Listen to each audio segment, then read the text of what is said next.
That one? What's that? That's just abundant, okay.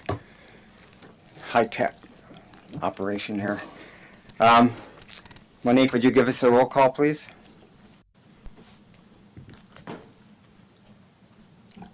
Commissioner Cullinan,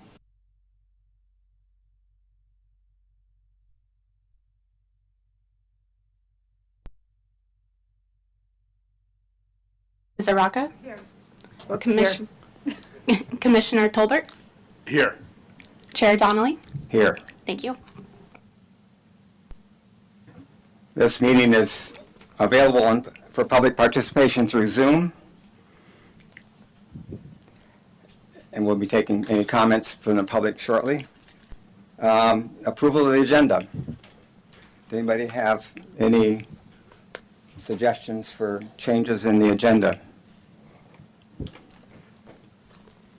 Hearing none. Our first item on the consent calendar is the approval of the minutes for the May 16th, 2023 meeting. Do we Could- actually approve the agenda? Pardon? Do we need a motion to approve the agenda? We do? Okay, so moved. Second.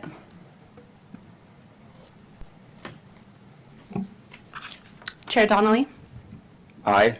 Vice Chair Lennon, Commissioner Mizuraka, Aye. Commissioner Tolbert, Aye. Commissioner Cullinan. Aye. Thank you. It passes unanimously. Chair Donnelly, you Thank you. may want to take public comment on items not on the agenda before you go to the consent calendar. Okay. Is there any public comment on the agenda? That's not on the agenda?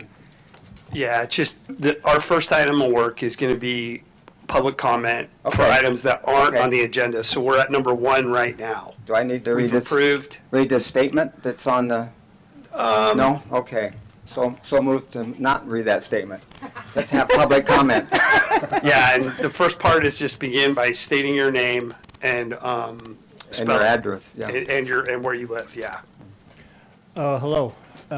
Dave Mahoney, 477 La Quinta Lane in Sonoma. And I'm here to make a comment on the purchase of the garbage cans for the square. I've got 37 years in San Francisco in the industry. I know a bit about it. What I've seen in the pictures of the cans, I know they look good, but you want them functional. And I'm not sure yet that anybody knows that they will be functional here. So what I'd like to, hopefully that you can get the company that will be selling them to you to send over 6 of them. 3 in one spot in this square, 3 in another spot in the square. Have your own hands on them. See what they work like.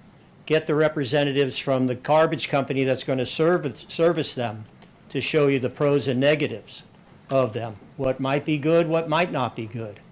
And then put them out there and see what the public does with them. See how they work, whether they work. Because it's after you put in the cans or pay for the cans and the cement pads that they're going on, you're close to $200,000 for something you want to look good. They've got to work better than what you have. And right now, it works, but I don't know that these are worth $200,000 to function better. So really think that bringing in Sonoma Disposal, who's the contracted garbage carrier, have them with you, showing you the pluses and minuses of what you're going to pay for. So that's what I hope that you really reconsider sending it forward. Put a pause on it. It's a lot of money. So, thank you. Thank you.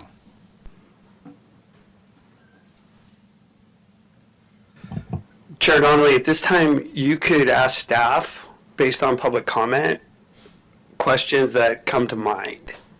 And that goes for all the commission, but realistically, the first move would be the chairs about whether or not you want to talk to staff about anything that was said.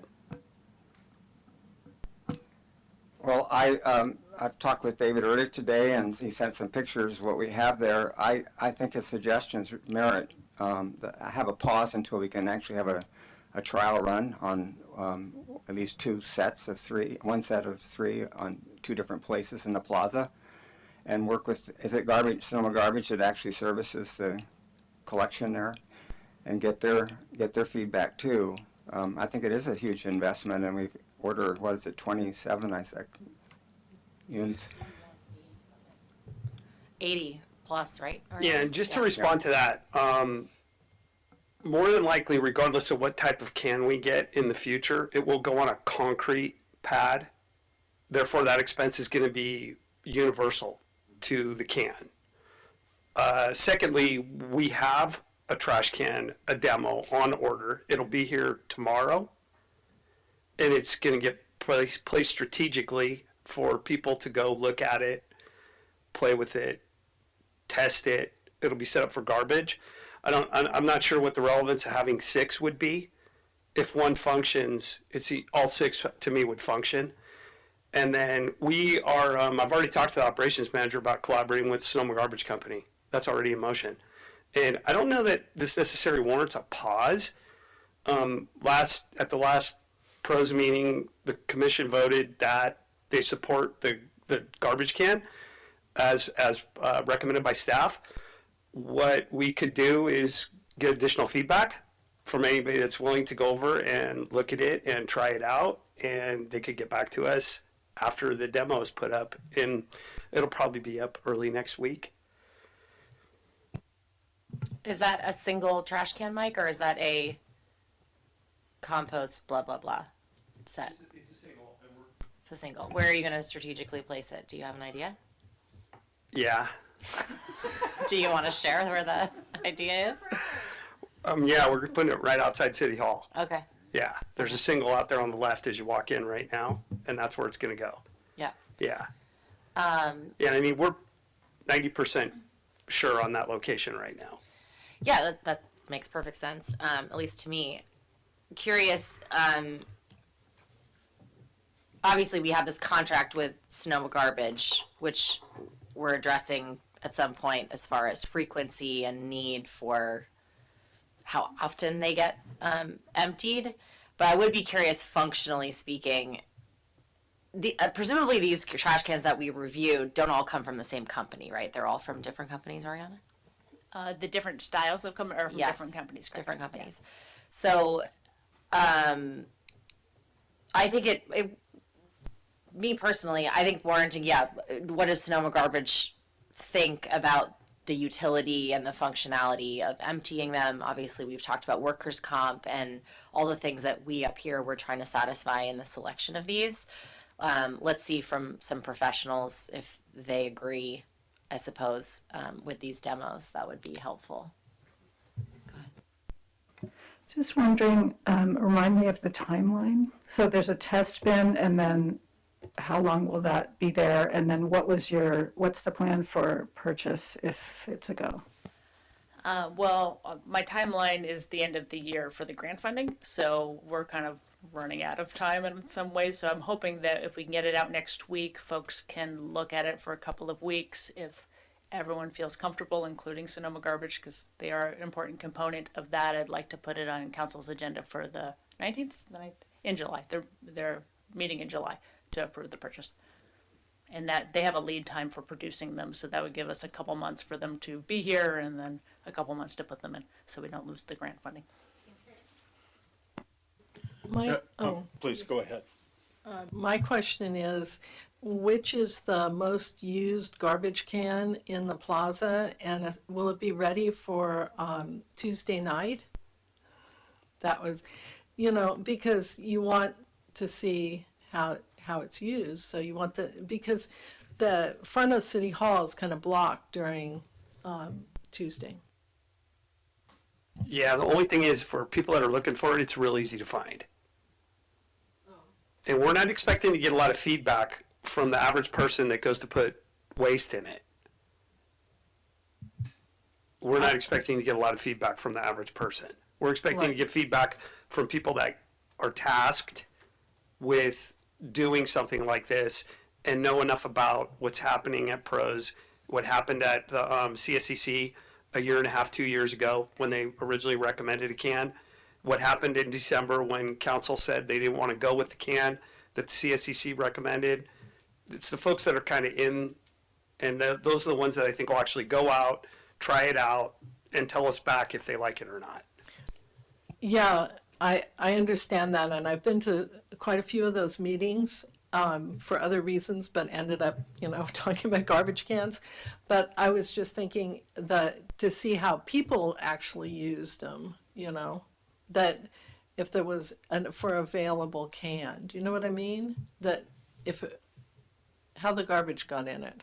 Yeah, I'm just not sure how we get that data back from like a person who's in the plaza having a picnic that goes up and uses the can, how we would get data back from that person or feedback.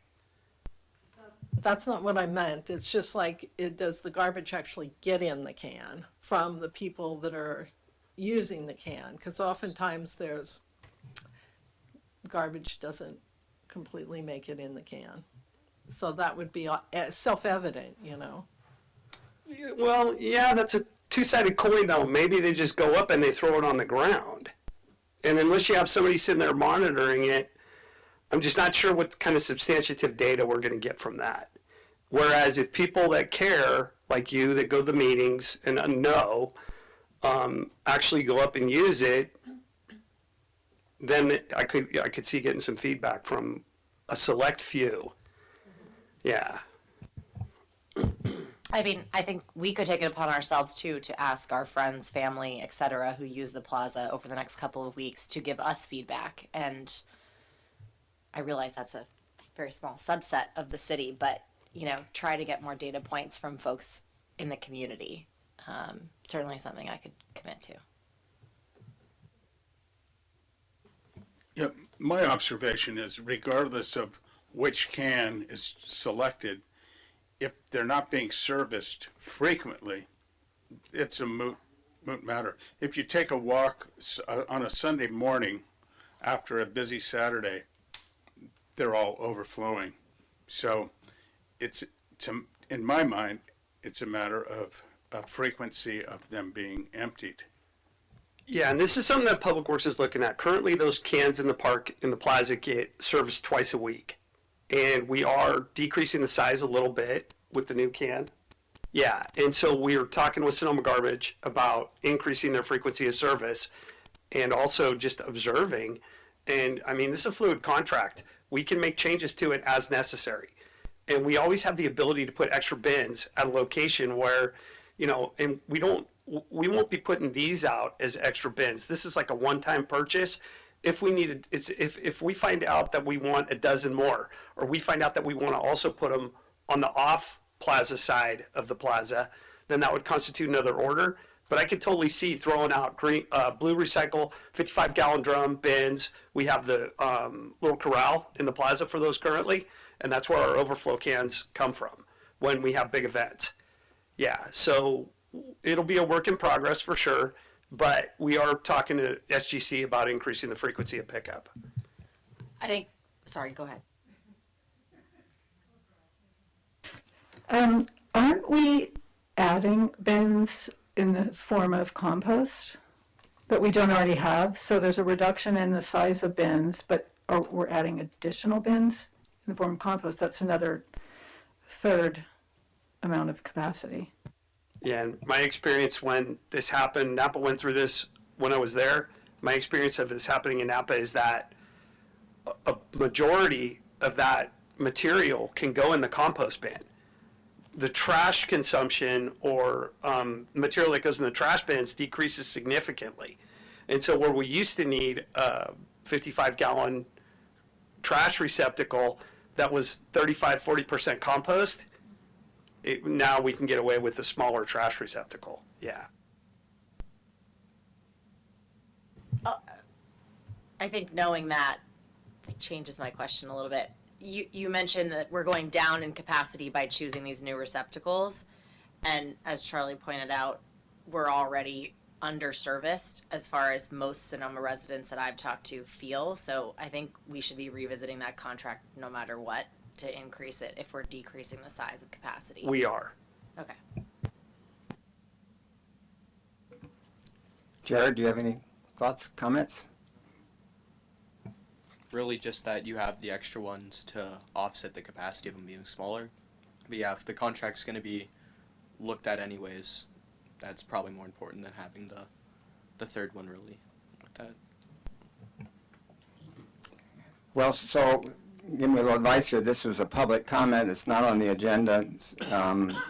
So we can't really take a motion on this. We're just having this shared discussion, so that it will leave it that there'll just be a brief pause with one demonstration unit instead of 3. Is that what I'm hearing? And the demonstration would go for how long? That's just the last piece of clarity. Well, and what staff's going to do is staff's going to continue down we've taken the Canada Pros. We will now get some additional feedback from them in the form of probably email, and just see what, barring some catastrophic development on the mechanics of the receptacles, staff is continuing to move forward, and we're planning on taking it to commission to the council on 7/19. Now, something could happen in between now and then that some of the commission members or some of Commissioner Lennon's army decide that they don't want this type of can, and we're always open to listening. I just wanted to add one comment about the money factor, because that's come up a bunch and with the articles in the IT. So that $166,000 that is our bid price for these cans, like that's grant funded. That's not coming from the general fund. If we change course in a fashion that we do something else and lose that grant funding, I mean, it's essentially free money just for this, is what I'm trying to say. Or you're not getting anything else with that money if you don't do this. So. Hearing no further discussion on this, I think we can move on to the next agenda item.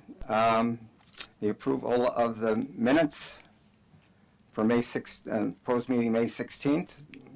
Do I have a motion and a second? I move to approve the minutes. Second? Any discussion?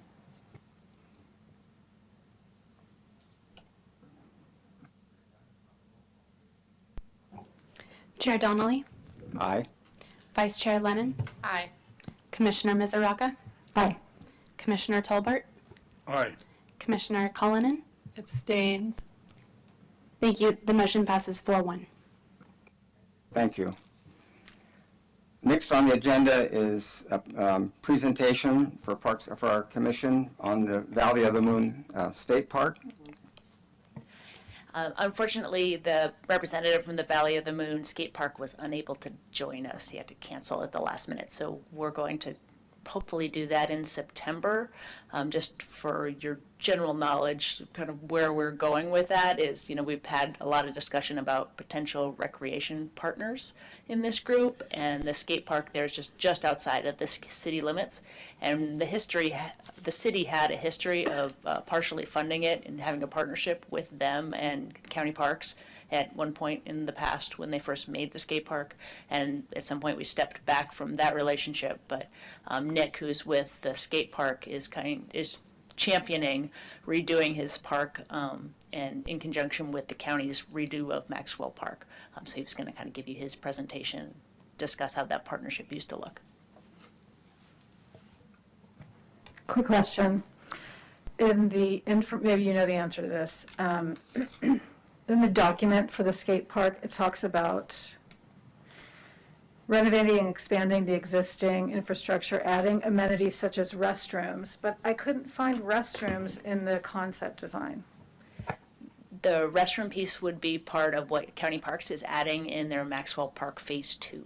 So it's kind of just a little bit to the south of where the skate park area is. There'd be some picnic benches and a restroom. Thanks.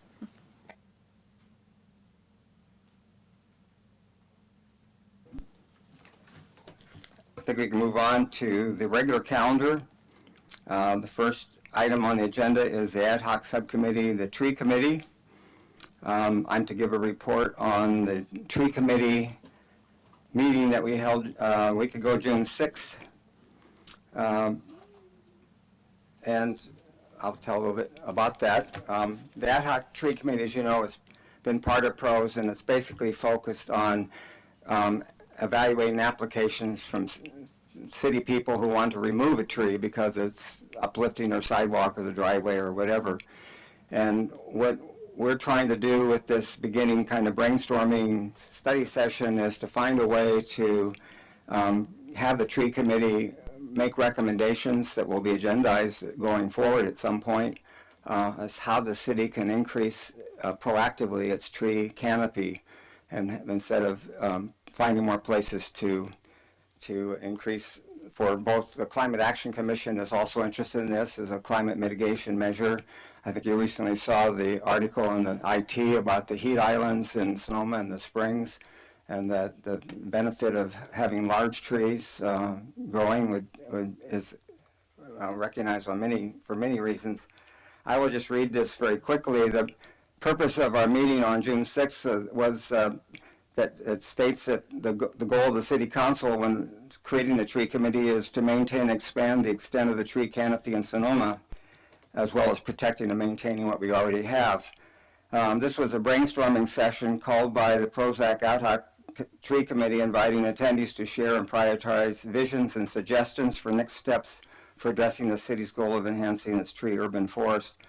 From this wide-ranging menu of ideas and discussion, new agenda items for public comment may be proposed for future meetings of both our commission, the Climate Action Commission, and the Planning Commission.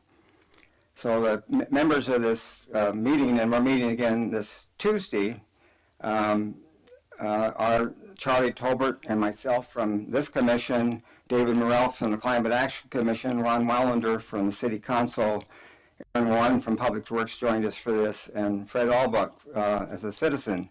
John Meserve, a city arborist, and Caitlin Cornwall were invited but were unable to join us.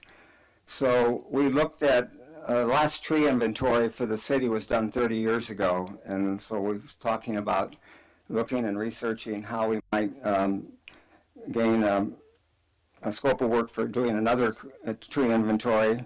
But also, the discussion seemed to be, why don't we just inventory where there's places in the city now that are could be good candidates for new tree plantings.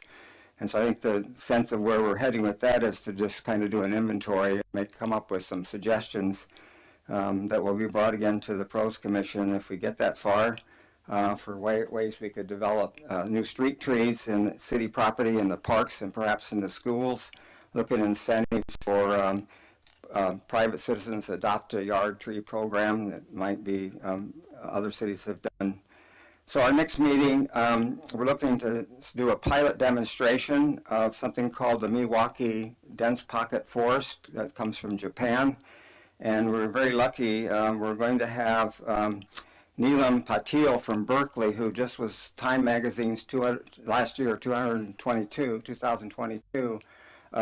Teacher Innovation Award for her work with the 3 Berkeley schools, and she's considered a national advocate and spokesperson for this dense forest project. So she's going to speak to us by Zoom Tuesday at 9:30 for the next meeting, and now that we hope to develop some proposals. David Morrell from the Climate Action Commission is eager to start this in the J.E. Carter Park as a possible site, and a couple others maybe on some school grounds if we work with the school district. So these are works in progress, and if they get hopefully to the point where we can bring them to you as an agenda item, that would be ideal. So if you're interested in the Zoom conference for Neelam Patil, let me know. I'll send you the Zoom link as well. I think that's all I have to say at this point.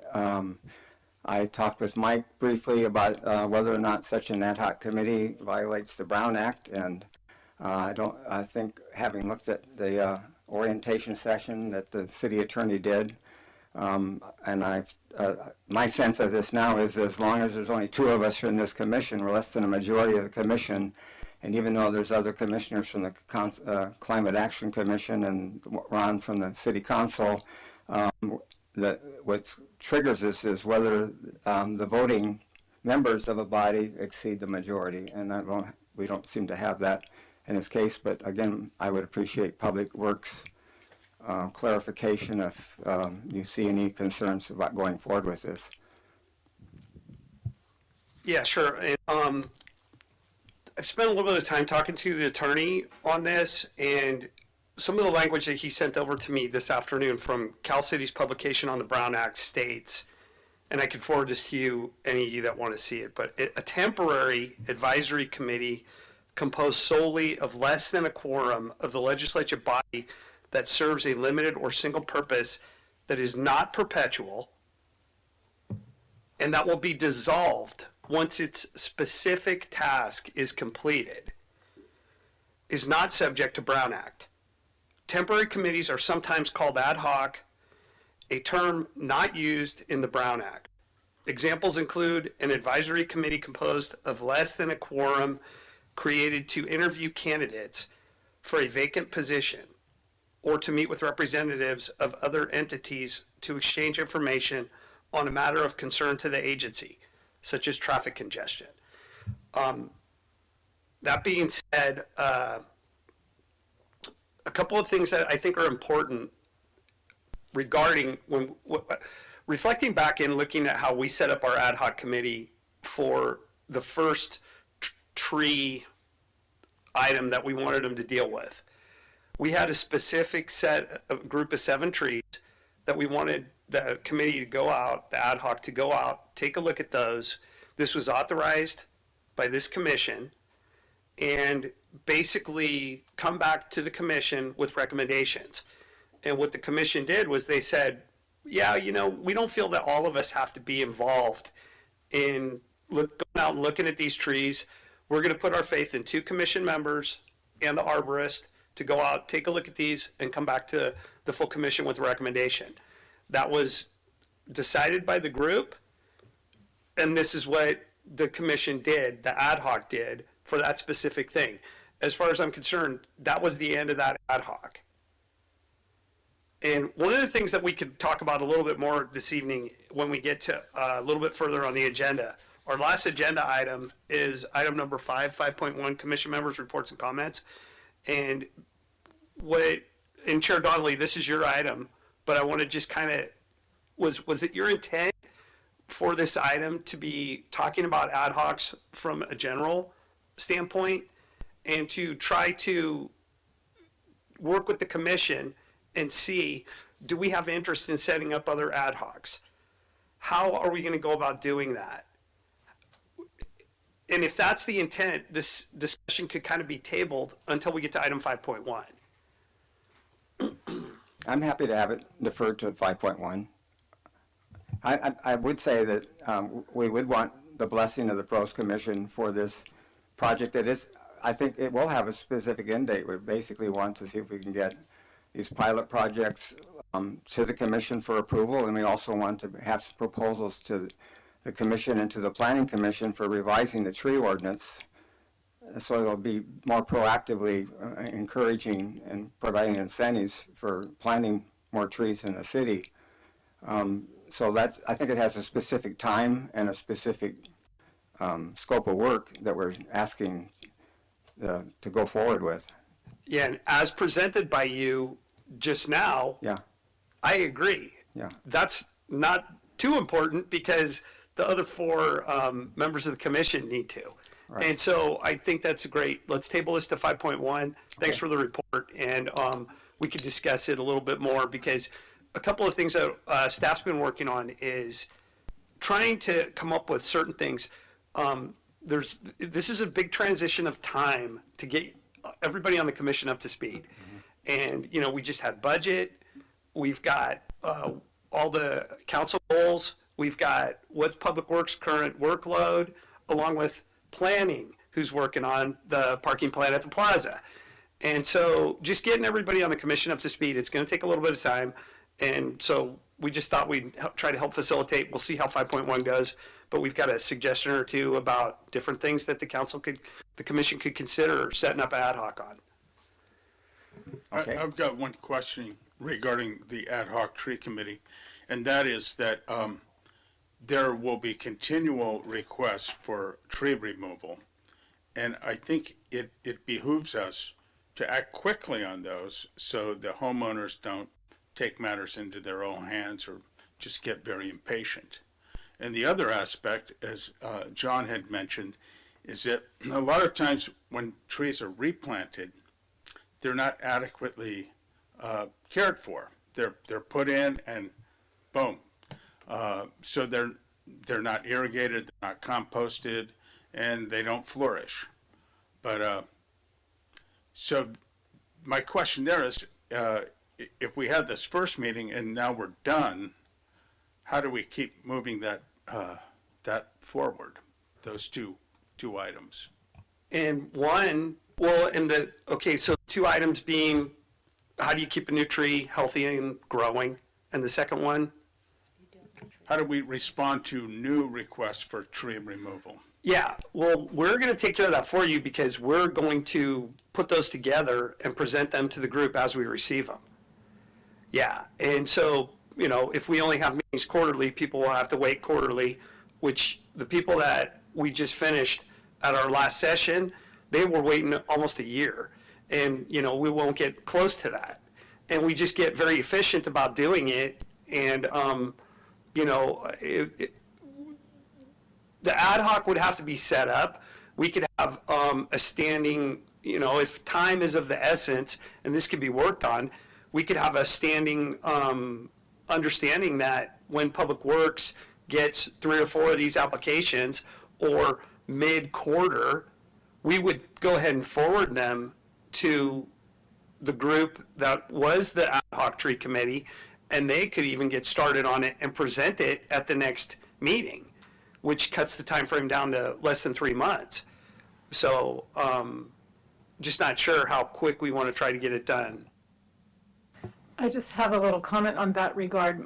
I think you might be asking something that I was thinking, which is the ad hoc committee is supposed to be a finite project and it's supposed to come to an end. And yes, we can talk about this at 5.1, absolutely. But I was thinking of mentioning then that we need to talk about the fact that we're going to have an ad hoc tree committee over and over and over, probably. So maybe tabling that to 5.1. Was that kind of where you were headed with that? Yeah, I just didn't want to forget. Me too. I agree. Yeah, we definitely understand and see that the tree applications for tree removal are going to continue to come in. Yeah. And one of the ways that we could deal with that is by setting up an ad hoc committee to deal with them. And also to his question about whether or not the homeowners are going to help the tree to flourish, is there a program in place now, or is that a consideration that we have to look at? And Public Works does have a schedule for watering, and that includes trees in the right-of-way. So trees in parks, trees in planter strips. We don't just plant them and walk away. Now, homeowners that plant them, then we're hoping that they put enough skin in the game that they're going to actually water the tree. But once planted by private people in front of their house, we can't necessarily keep track of those. But here again, we're hoping that the people that planted it have enough gumption to go out and put a 5-gallon bucket of water on it every 2 or 3 months. And then, Commissioner Tolbert, just the tree detail that's in our standard plans, we're already talking about redoing the standard details and plans for the city of Sonoma. That's something that's on the list at Public Works that we haven't even discussed yet. And then also, we are working on the municipal code for the for trees, because it's a little messy how it is right now. And so staff's been working with planning, and that's one of the things that we could, keep pros in the loop on, let pros take a look at proposed changes, make some comments, etc. Because that's the backbone of our Muni code, is how we plant trees in the city along with Public Works' standards. I'd like to underscore that last point, Mike, that whatever you do with planning and rewriting the tree code, that it comes to the ad hoc tree committee and pros for comment and recommendation too. Noted. Okay. I think we can move on to defer the rest of that to 5.1. But the next item on the ad hoc tree committee agenda is the report out on the Depot Park tree maintenance program or project. Mike? Yeah, I sent the email out to the commission that we received between that last meeting and now. I sent the original email that I found, that I got, and the response to it. I don't want to get into a beleaguered reading of the email. Everyone on the commission received it. Has anybody got any comments? Your budget meeting occurred, correct? With city council? That budget will be approved on July 1st, and until it's approved, it's not approved. Okay, say no more. That's what I want to know. Any other questions on this from the staff? Go to public comment. Is this on Depot Park? Yes. Yes, so the way I Could you state your name again? I'm sorry, Dave Mahoney again, 477 La Quinta Lane, Sonoma. I'm the Bocce Courts Maintenance Administrator, big title. So as far as I've seen on the back and forths, we're going to have the tree trimming in fall and then removal beyond that. So until we get the scheduling, and I know with Mike, we're working to get the scheduling for petanque, bocce, and make sure everybody's understands not to, it won't conflict with what we're doing there. The sooner the better. The trees that were designated as trouble, they're still there. They're still dangerous. And we're lucky. So far, we're just lucky. We're hoping that it gets pushed through and the trimming starts ASAP because we're playing underneath them every day, 550 people a week and people walking through. So as we can get that done, started, please, everything you can to get that started. We would really appreciate feeling safe while we're playing. Thank you. Thank you.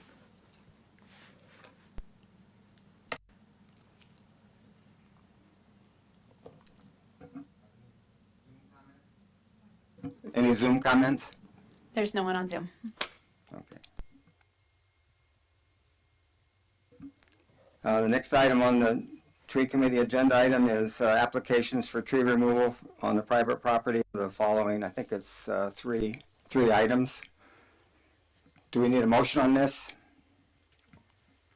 A couple of things. So these are 3 items that have come up since the last tree committee Right. ad hoc met, and they're on private frontage, so they're in the front yard setbacks. So as we envisioned, the original tree committee ad hoc would have seen those 7 trees and then dissolved, and then so there would be a new ad hoc at this point that could have the same people or could have different people. So that's what we're proposing here, that an ad hoc look at these trees and recommend or see if we can remove them. There's also a request to kind of outline our follow-up steps for what you do after you approve them. So you guys look at the trees, you approve them. We write a letter from Public Works that Mike signs that says the trees can be removed. And then there's a replanting schedule that we have according to our tree ordinance of what tree they have to replace. And then the contractor would come in and pull an encroachment permit to remove that tree and replace it. And once the encroachment permit is finalized, we don't have a lot of authority with the watering and the maintaining beyond that, but that's sort of our process going forward. Yeah. At this point, we'd be looking for an ad hoc to form and look at these trees. So what you're saying is that every time there's a new set of applications, not only does it come here for pro's endorsement that they ought to be looked at, but that we reconstitute the ad hoc tree committee. It's not necessarily the same. So Charlie and I can step off of that, and somebody else can volunteer to look at these with John Meserve is not here, our city arborist, who is the lead consultant for this. Yeah, and I assume John Meserve would need to be on it, or would be recommended that he's on it, but it could be different folk, because as the ad hoc, as Mike had read, it's like a defined scope. So that was the scope is done, it dissolves, so it doesn't have to be the same people. And so if there's another scope the trees want to look at, it'll be that. Does anybody on the commission want to volunteer to be on this ad hoc tree committee? I'll volunteer because I think just getting up to speed with the issues is, I felt very valuable. Thank you, Charlie. That's very much appreciated. Anybody else? Volunteer. Thank you. Do we need a motion on this? I move that Barry Tolbert and Patricia Cullinan be on the ad hoc tree committee for these 3 applications. Second. Any discussion? Roll call. Chair Donnelly, Aye. Vice Chair Lennon, Aye. Commissioner Mizaraka, Aye. Commissioner Tolbert, Aye. Commissioner Cullinan. Aye. Thank you. The motion carries unanimously. Thank you. Next, agenda item 4.2, the Sonoma Valley AED locations in the plaza. Staff have a presentation on this. Yeah, we got the whole slide, so we're pulling up, we're getting there, Monique, keep going, get the tree pictures.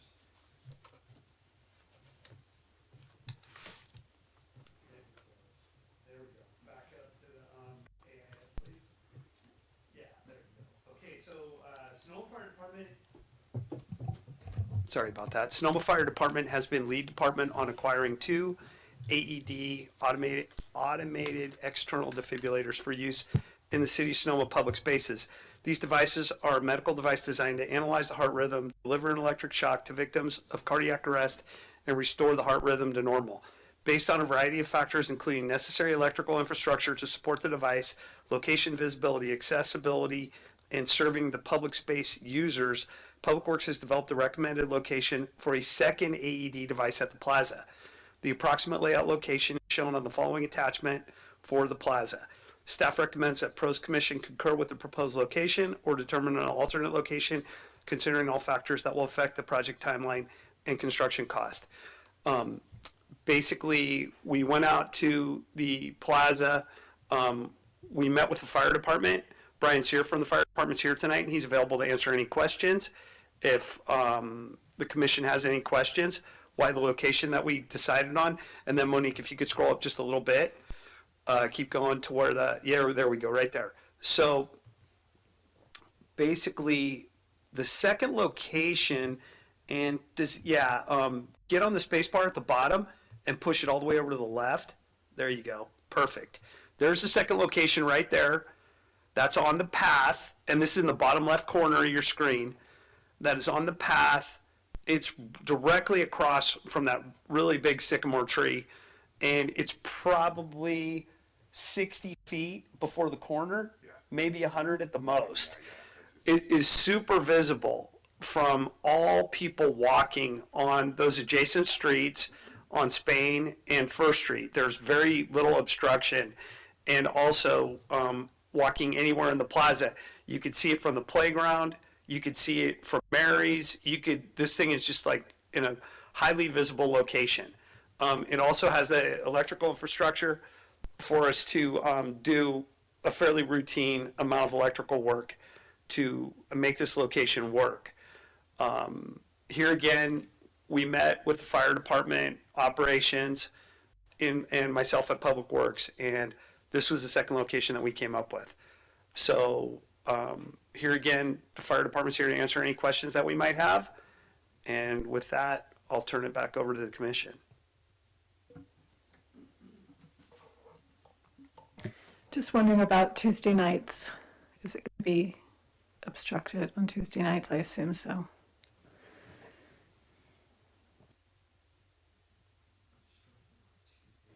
The Tuesday night market? You're talking about the original location? The bottom left of the screen is The first one is the first one is right next Yes, to the original location. Yeah, the first one's at the original location that's already been approved. It's shown on the right, and it's as you pull into the UE, it's on the right-hand side as you pull in. That Yeah. location's approved. The second location is on the west quadrant on the other side of City Hall from the first location. Yeah. Carry on.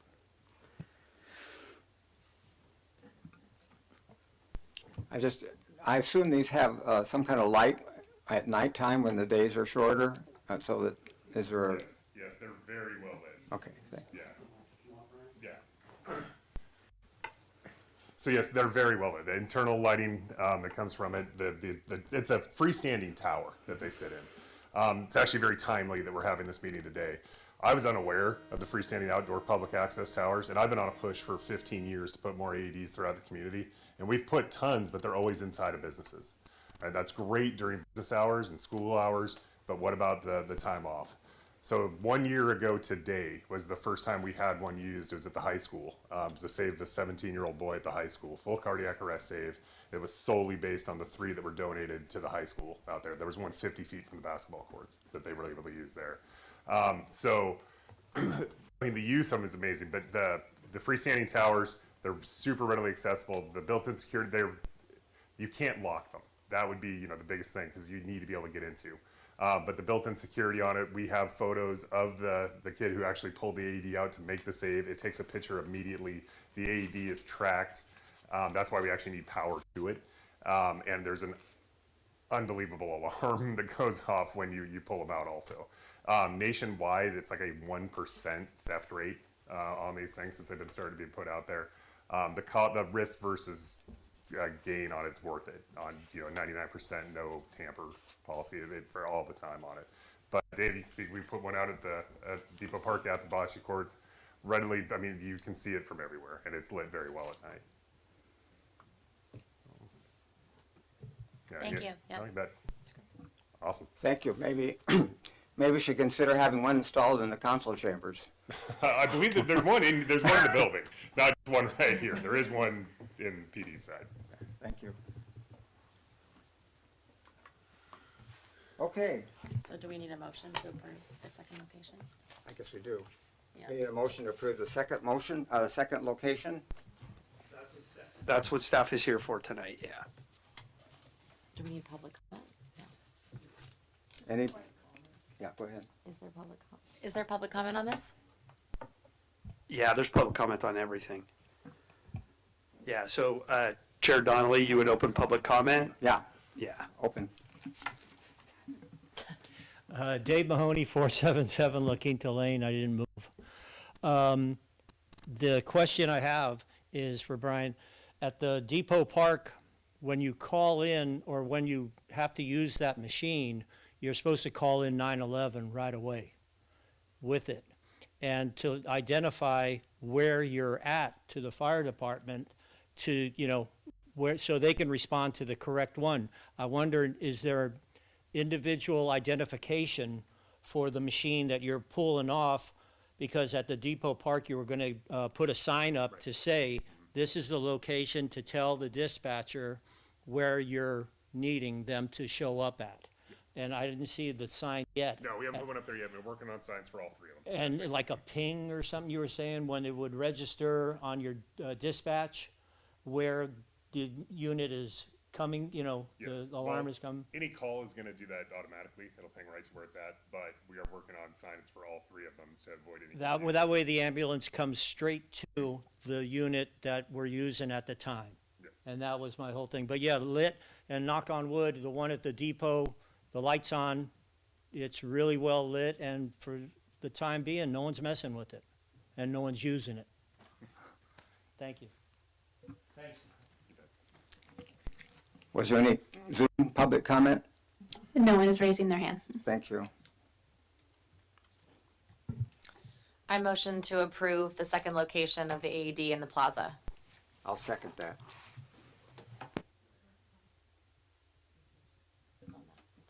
We want to do a roll call? Chair Donnelly, Aye. Vice Chair Lennon, Aye. Commissioner Mizaraka, Aye. Commissioner Tolbert, Aye. Commissioner Cullinan. Aye. Thank you. The motion carries unanimously. Okay, moving right along. We're up to agenda item 4.3, City Council Budget Study Session, a report out. So I sent my public comments on this to the council budget meeting, and I sent it to all of the commissioners here, and I would welcome your thoughts and discussion of that, and then also from Public Works staff.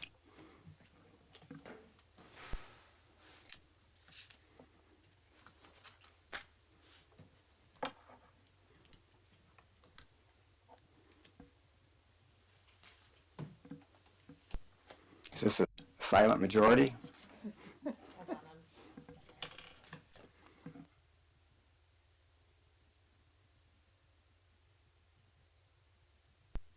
And was that the commission was going to respond first? Open discussion for the commission, yeah.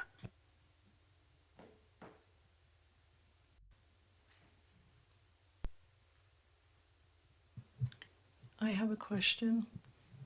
So what has the process been to determine, because I don't know, how we spend the Measure M money in the past? Who determines? In the past, well, in the last year, we didn't have a Park and Rec Commission. Prior to that, it went to the CSEC. So, and it gets adopted in the council's CIP FY 22-23 capital improvement budget. Additionally, we take the recommendation to the Citizen Oversight Commission, the Measure M Citizen Oversight Commission that's hosted by the county, and take their recommendations. This year, I brought the proposed bunch of projects to the pros in March, and I think we talked about them in April and May as well. That is the suite of projects that I proposed to the City Council for our capital improvement budget, and the exact same thing I gave to the Measure M Oversight Commission last week.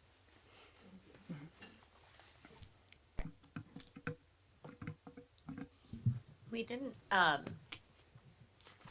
know we had a report out on all those capital improvement projects, let's just call them. But we didn't motion to approve them or anything. That was more just a report from you, if I recall correctly.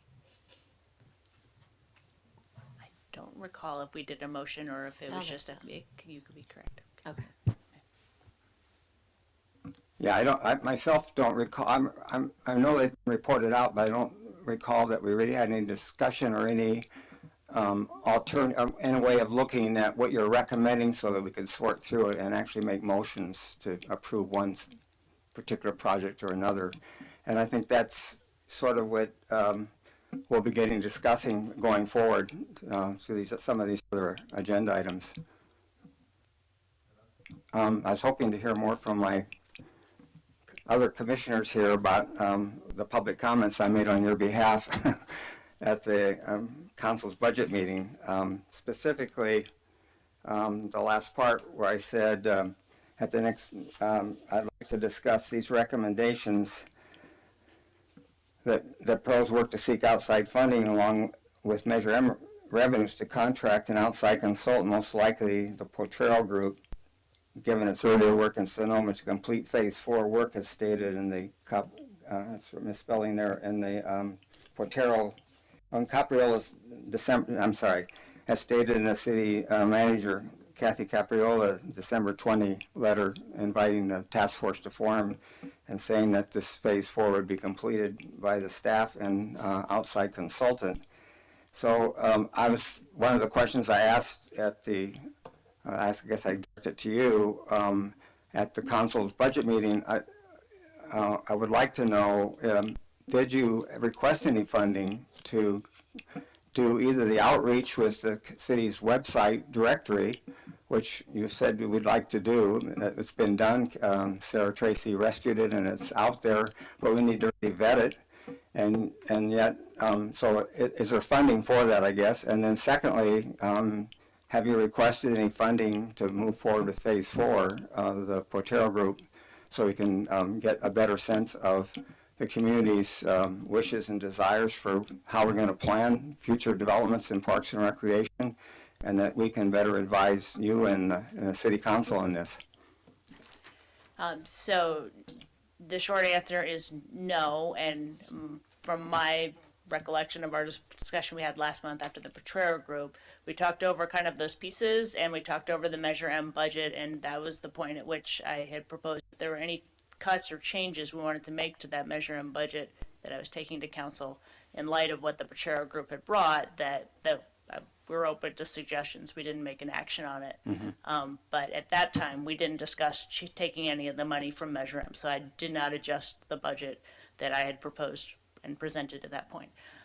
That being said, the budget's still open. If you want to move some of the money away from the projects that we're proposing, you can make that recommendation to council before they adopt the budget. I think the recreation piece we can do under a lot of it under our Sarah Tracy's recreation piece, and not our whole recreational program, but putting out sort of the catalog that she's developed, we can do under our existing staffing. To some extent, we can kind of look at how that goes forward. We want to make sure that it is a usable product that everybody likes, and we have some GIS interface that I think I mentioned we're working on. And if we like that, we could certainly do some marketing around that and continue that forward. But there isn't currently any additional budget for that, and if the commission wants us to reallocate money, we can talk to council about that, but we'd have to cut some projects.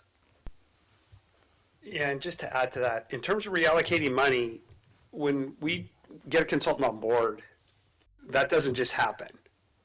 That's probably a month or two's worth of work, putting an RFP together, getting feedback on it, and making sure that we are very clear on the scope of work that we're pushing out. And this would have to occur through a RFP process where we would push this out to 3 or 4, well, you put it online, and whoever responds and is the most qualified is chosen. And it involves evaluating the proposals that you receive, and a lot of times after that, having interviews with the companies. And sometimes you don't have to do that step. But that it has to be a very succinct scope, and we're not at that stage right now. I don't think. I think we've got a good start in trying to identify what our next step would be. But as staff just pointed out, there's different things that we can do with the current setup that we have. And is the commission convinced that we have to get a consultant on board? We have to put a scope of services together for them to submit a proposal on, and I mean those are expensive, and that money's going to get cut from one of the current projects, and that's not necessarily the end of the world, but it's the matter. And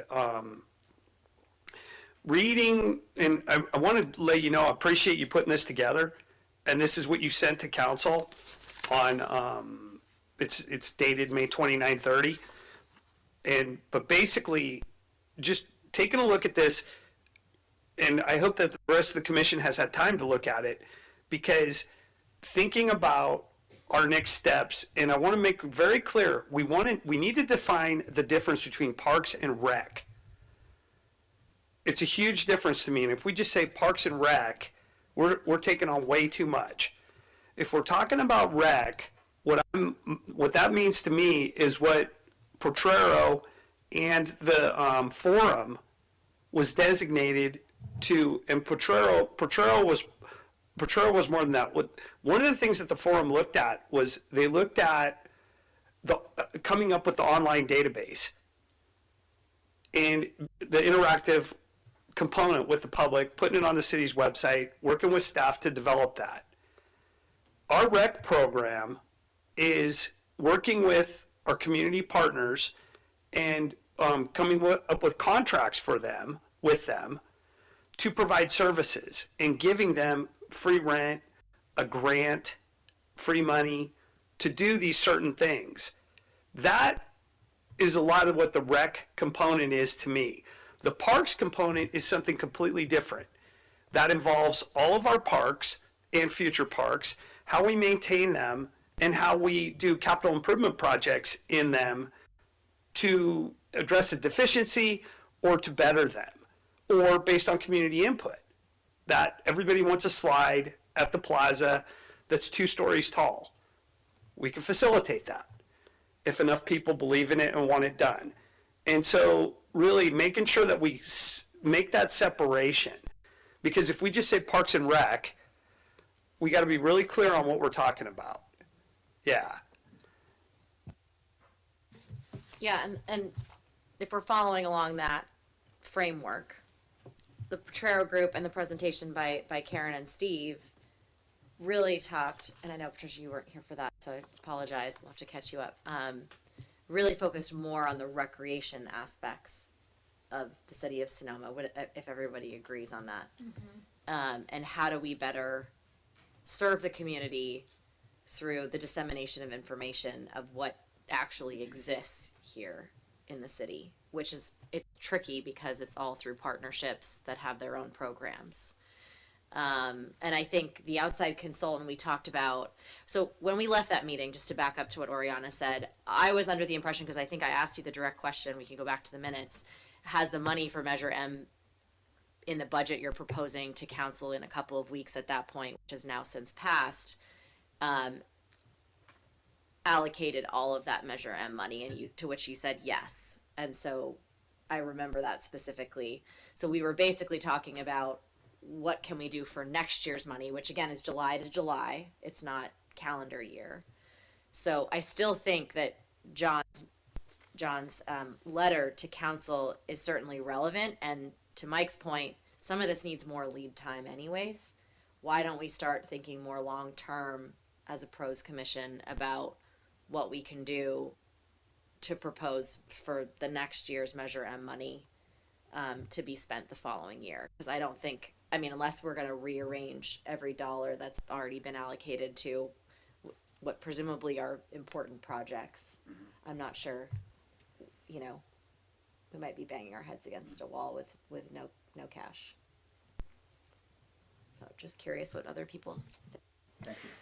I really think that the at least half-time staff Parks and Rec position ought to happen sooner than later, and I just can't imagine how a half-time person could handle the whole thing, especially maybe at the onset. You know, it's just, there's such a need for all of these moving pieces and elements and people involved to get centralized.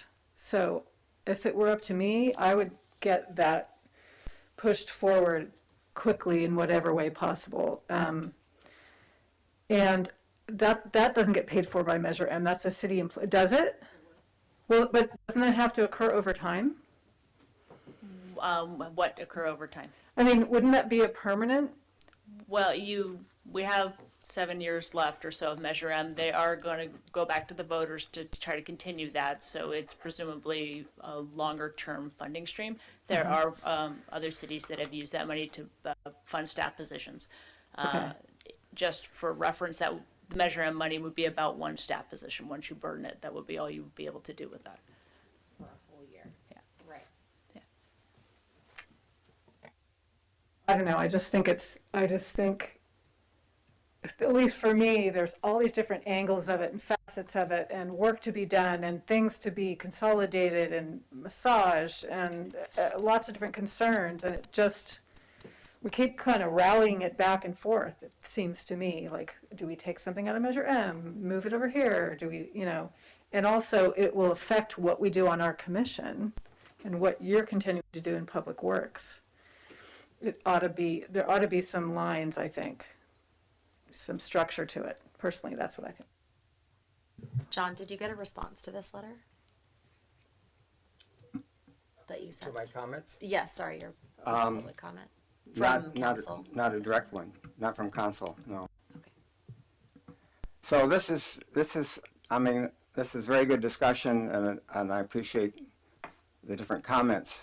But I think to me personally, I feel we're in a dilemma here, because our commission is supposed to provide advice to the council on the allocation of parks and recreation spending in the city, but we don't have enough First, the pros commission doesn't have that information from you.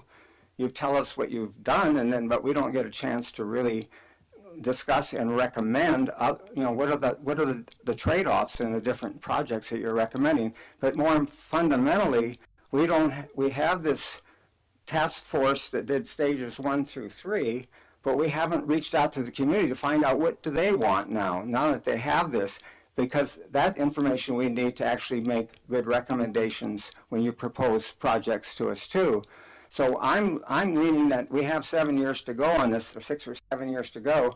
I'm leaning to thinking that we should put a pause on this whole Measure M thing for a year until we can get a better way of structuring our public input and commission input into the Measure M allocations.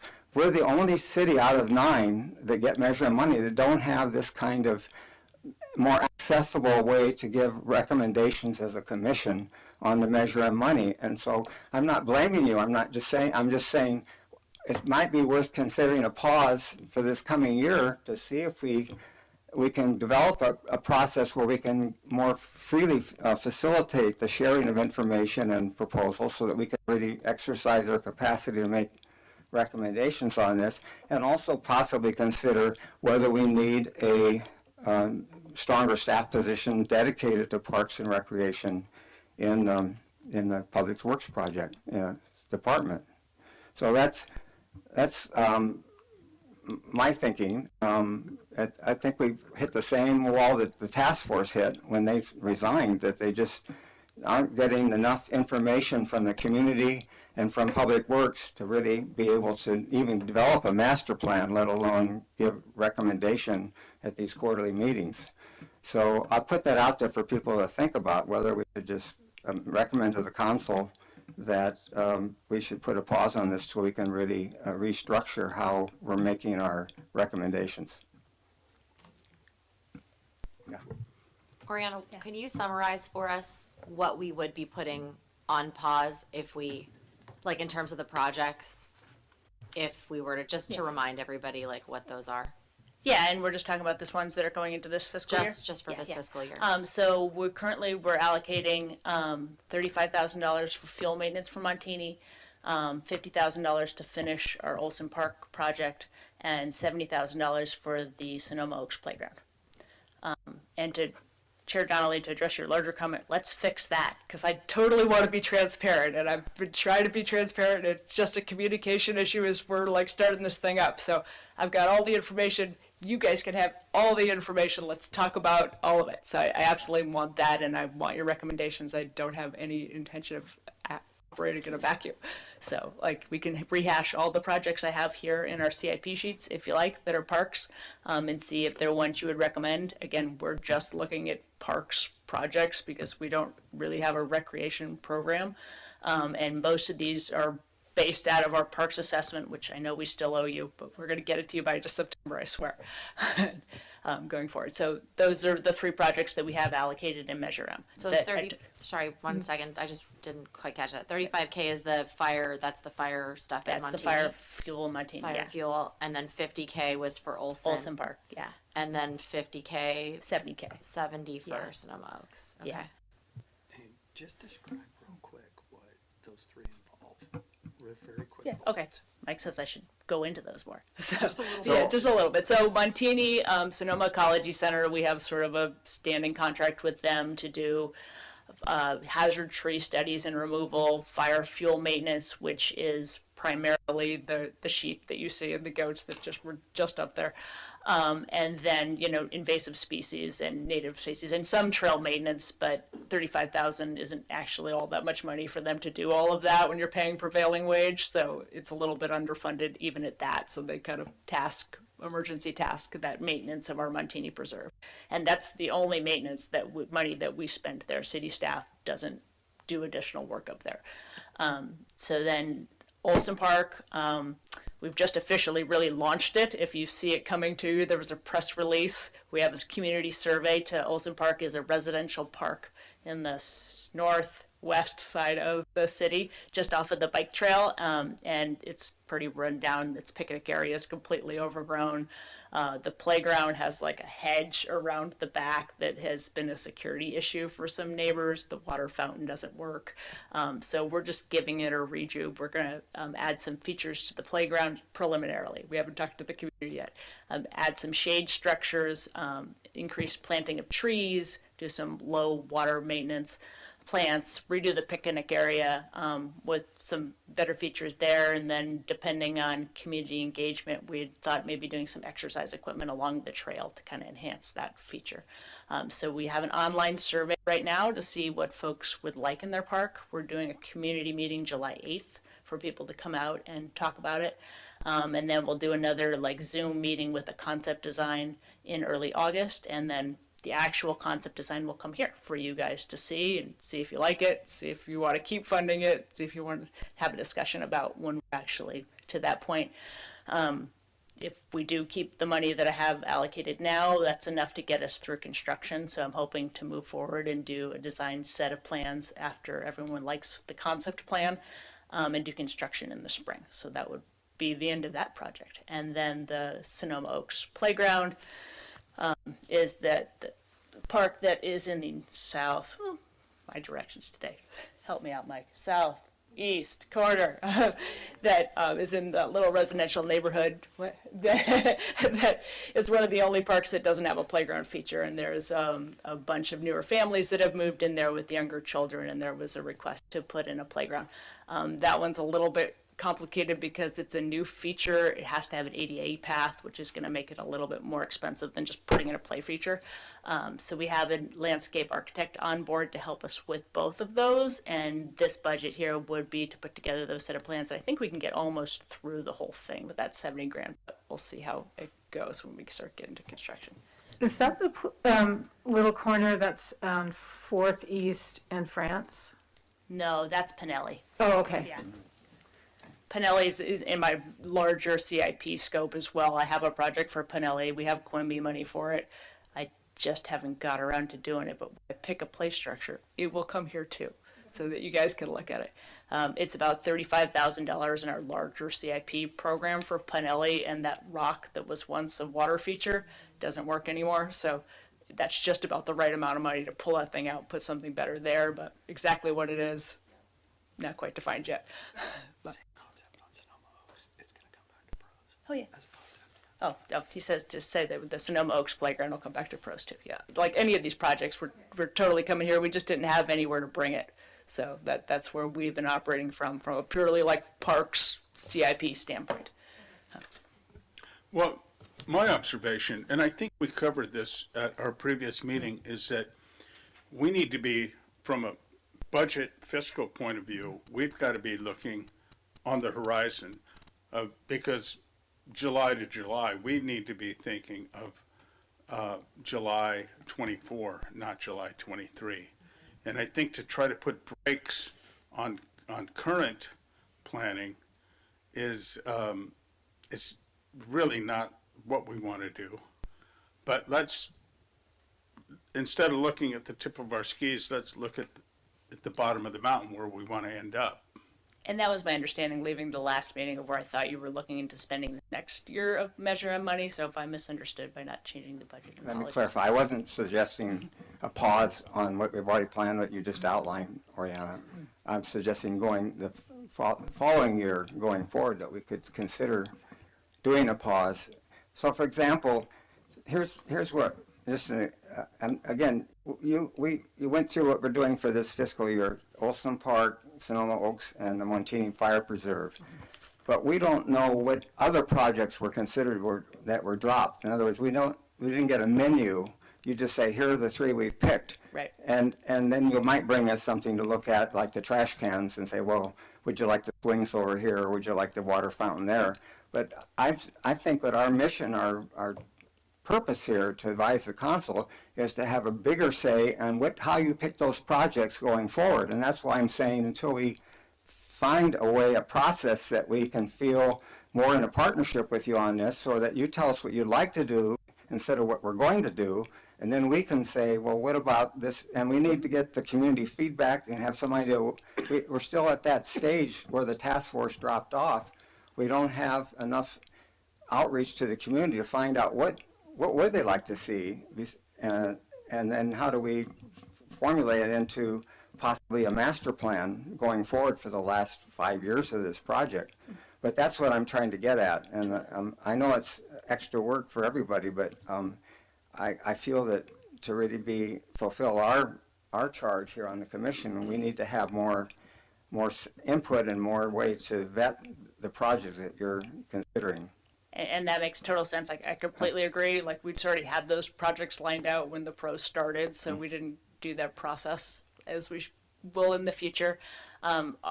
Our vision, again, from just a parks perspective, is that those projects are coming out of our parks assessment that we did, and it's not pretty enough to be distributed.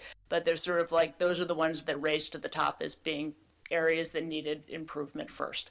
So we would like to present that document and have you guys look at it, and then look at all the things that could be done from a CIP perspective in just parks. And then, of course, we need to have this rec conversation as well, and how we want to do that on the side, for sure. So you're saying that the parks assessment, that you'll provide that to us? Yes. Yeah, so we know what you're, okay. Pretty or not, you'll have it by your next quarter. Anybody else? Patricia? Yeah, I have a question. So the money you're using from Measure M is for the implementation of the projects, and the planning process, the city's paying for. Okay. Correct. Yeah, in all of those projects, I have an allocation in general fund dollars to do the design piece. All right, thank you. Any further comments or just? So I just want to clarify one thing. Are we looking down the mountain? We're now, as projects come in through either parks assessment or members of the community that raise them with you as, hey, we'd like to improve this park or this recreation item, we're going to review that as part of a regular pros option to basically make a motion on for Measure M dollars starting in for the budget for next July is what we're talking about. I would like to just kind of get a prioritization before that, keeping away from just the Measure M dollars, but like, how Just do generally. we want to attack our parks? So have a conversation about where we think we are with the assessment, what we think the priorities are, and then get your perspective on what the commission thinks the priorities are. And we can certainly do a community survey if the commission will be open to helping us put that together. Sarah has the Olson survey out for me right now. It's not a heavy lift to put it out and gather some data. My kind of like thought process on it is, we identified a park that's in need, is like, we did that, and then get the community input on specifically what they want there before we do a hard implementation, as opposed to getting everyone's kind of what's your dreams. What's your dream? Yeah. And that July 8th community meeting at Olson, how are you marketing that? Who is that going to? Who's been invited to that? How is it disseminated? It's out on our website. It's on the project page for anybody who signs up for it. Sarah's got it on all her social media. If you want to send it out, please do. I'll send you the link. Yeah, I'm going to Anyway, we attend can- that, and I plan to, assuming I don't have any conflicts. But yeah, I'd love to. I We're mean, going to put little lawn signs up and down the that's bike kind of thing. Yeah, I would go door to door and say, like, what do you think? You We're know, putting like, neighborhood flyers out. yeah. Okay, good. Yeah, something in people's mailboxes, because it's almost like the Yeah. city website. Like, if you don't know to go Yeah. look at the recreation page, like, how do you know it's all Right. there? We're kind of chicken or egging the whole scenario. So, great. Well, I'm glad that is moving forward. So another question, with these improvements to the parks and additional parks, does Public Works have the ability to maintain them? Or is there's a capital budget, but do you have the operating budget? It looks like we're putting more on Public Works plate to take care of. And what's the status there? Yeah, every park that we add takes away from staff.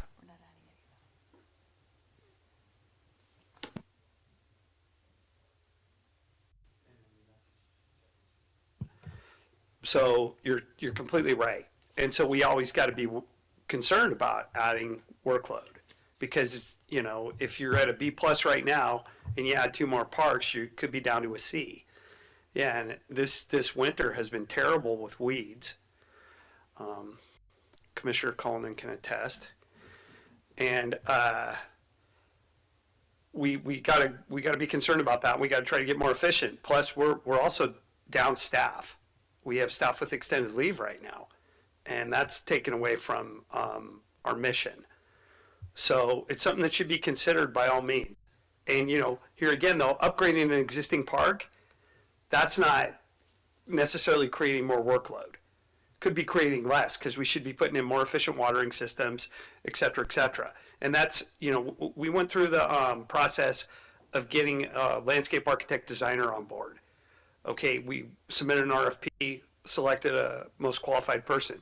When staff goes out to the parks with her, what we're looking for is, okay, what do we have currently?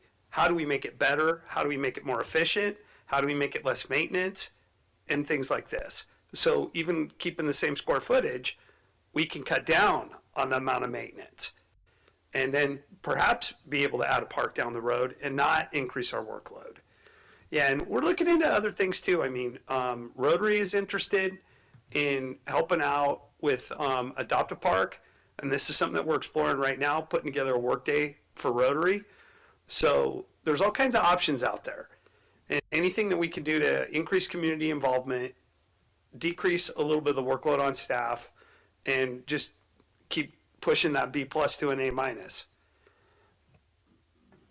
I just have a quick comment. As to what you were just talking about, community involvement, it was occurring to me when, Oriana, you sent me something about a little patch of work that's going to, fuel reduction that's going to be done in the cemetery, and it's going to cost so much. I mean, it's incredibly expensive. And it reminded me of, I think there was a message put out for community involvement with kind of cleaning up the graffiti in the cemetery on the columbariums and all that stuff. Do we have a system by which to try and get the community to participate in the things that we just can't, we don't have the funds to cover everything? I mean, Rotary comes and works on the Overlook for us once in a while when we need a work day. Is that something we can do, or could that be part of the team? We're constantly looking into stuff like that. Right now, we don't have that much of a program in terms of Adopt a Mile, Adopt a Park. But here again, you know, I just had a meeting with Rotary on Monday, and tomorrow's a new day. And so could we come up with some sort of program like that? Heck yeah. And we're starting it on its trial basis currently. We do work days with community groups. We do them with church groups, and we do them with other local partners, Kiwanis, Rotary, etc. But usually it's when they contact us, and then we support it. Yeah. So just maybe some way of having some outreach to let people know where they can, do you see what I'm saying? Or highlighting successful partnerships on the website. You know, if we knew there was some marketing available to push it out to either some local businesses and or community groups on, hey, look at the success of the partnership with Rotary in the city. Here's a flyer on the information and how that partnership was structured. Are you interested? I think everybody sitting up here would be happy to support that effort, so it's not all on you guys. Us sitting down here want to support it too. Okay, cool. Yeah, and like I said, we just had a meeting on this on Monday morning. Yeah, and I'm just waiting for Rotary's response back. Yeah, but we're charging forward with this. So one thing is that there are fewer service clubs. Rotary is one. Kiwanis used to help with the cemetery, you know. So if you know a service club, isn't that sort of it? If you belong to a service club, then you should look at suggesting that would be something they could do. Yeah, I was wondering, walking through the plaza, that the plaza benches desperately need some paint. Would that be something that a Rotary or service group could do, or would that be something that would require more Painting benches, professional supervision?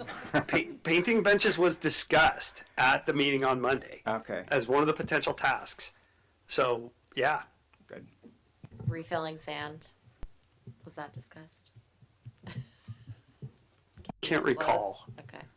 Maybe Jared could just bring the whole high school over. Yeah, let's get the high school involved. I don't know. I might be able to. I'm not sure. Maybe. If there's no further comment or discussion on that, I'd like to ask Orion if you could pull up the chart we worked on together, the Measure M, the summary of the Measure M report, funds received, expenditures, and ending balance. Got that. Before we get to that, did you guys want any report out from the Oversight Commission? From the Oversight Commission, that was the agenda item right before. I think skipping we sort over, of just yeah. mushed into this one, but Why don't we do this one now, and then we'll go back to that one. Don't we have to have a motion to do that? What do we need a motion on? To skip around, A motion? I'm mistaken. Do you need a motion to change the order? Okay, let's go to Oversight Commission, our committee meeting. I'll be brief. You'd asked just to put this on here, and it was on Zoom, so you guys are welcome to attend these as well. If you don't have the link or aren't getting them, I can just forward it to the whole commission. They have them in person at the county center, but only the commissioners and the county park staff go in person, and then the rest of us city partners just go on Zoom and wait for them to call on us. So the majority of it, they have a lot of new commissioners, so they were looking at the budget, and the gentleman from county parks just kind of gave the audited actual summary of all the money they've done. And kind of a financial outlook that is looking like their sales tax may go down just a little bit, as we're expecting a little bit of a dip in the economy. So they're projecting maybe a little bit less money next year. And that was the substance of the meeting. I presented those same 3 projects, and everybody else presented their suite of projects. And the question I got was just for a link to the survey. So they had an interest in coming to the community event as well and doing this survey from us. When you hear the reports from the other cities, do you anything that strikes you that you'd think we ought to consider? It's an interesting bag. So, like, the county gets a lot of money, and Santa Rosa gets a lot of money. I think the county gets $8 million or something. So, compared to our little dribble, it's quite a bit more. Healdsburg gets about the same, and they're a comparable city, like the Potrero Group looked, but they have a rec department, so they have a community director or rec community manager, and they do fund like a quarter of a position with their Measure M money, and the rest of it they kind of backlog, similar to how we have, and they're doing a bike trail project with their backlog money. I'm not quite sure how they manage to fund a whole rec department because their budget's about the same, but they do have funding from their power plant, so that may be part. Okay. I was going to say, presumably that comes from the general fund. Presumably. Well,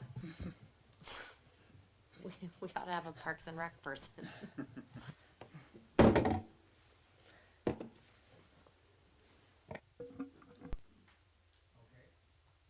Move on. Let's look at 4.42, revenue expenditure summaries, that table that Orion and I worked on. I guess the question that pops out to me, Oriana, was that last year were expenditures of $477,000.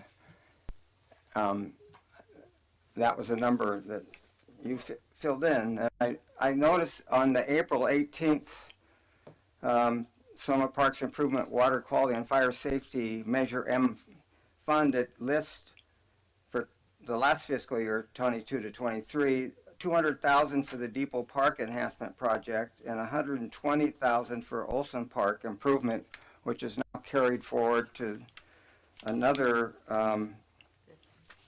50-some thousand for the Olson Park. So can you help me understand those numbers?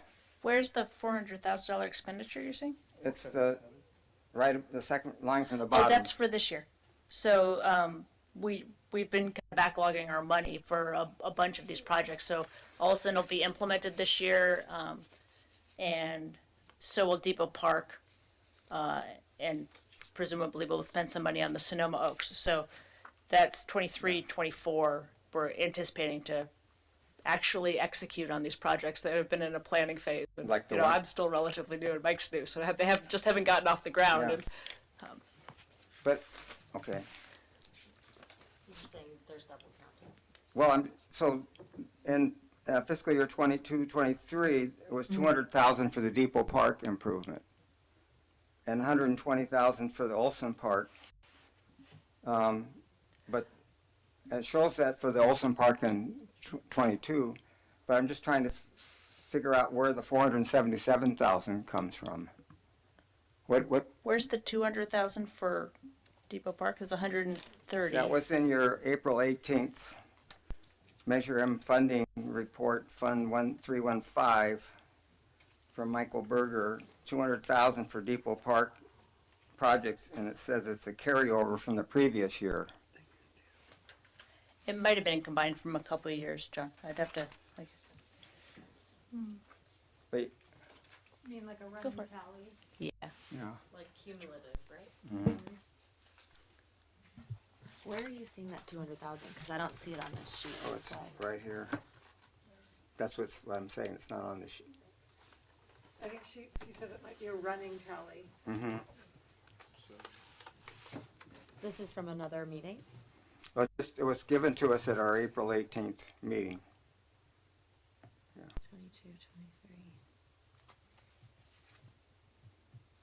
23. We can clean it up, John, if you're finding an error. We can clean it up in there if you're finding an error. No, I just, This like has all of the, I think that we were coming out of the actual reporting out to the Measure M Oversight Commission. They take our audited actuals, so up until this year, it is actually looking at our expenses, and then my projection forward is just what I'm hoping we'll spend this year. I guess what I'm asking is Yeah. if there's a way to refine this table so it's a little more clear to us, You bet. you know, what's going, which projects are being funded, what are carried over. But we're basically saying we have an ending balance right now of about 84,000 of uncommitted money. That's correct. And And that's next assuming year's we will be coming continue in. Yeah. forward with the Oh. proposed stuff I have in this year's Okay. budget, yeah. Yeah, that would be helpful. Thank you. So, Oriana, when we look in the right-hand column, in 22, 23, I see 120K Olson Park, and then 23, 24, 50K Olson Park.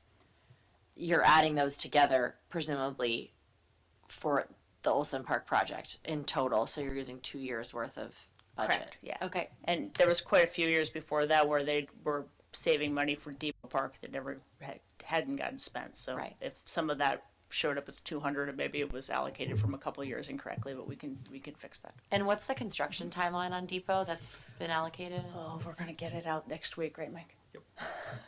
We're gonna put it out for bid next week. For bid on the construction piece, okay.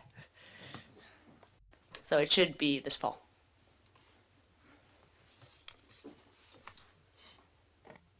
Okay.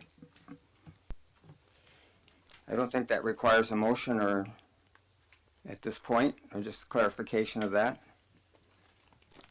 Break for a second. I was going to say, should we take a break at this point and come back and we'll talk about 5.1, Parks, Recreation, Open Space Goals, next steps, and ad hoc committees? How about a 10-minute break? Yeah. Would that do it? So moved, so seconded, and approved.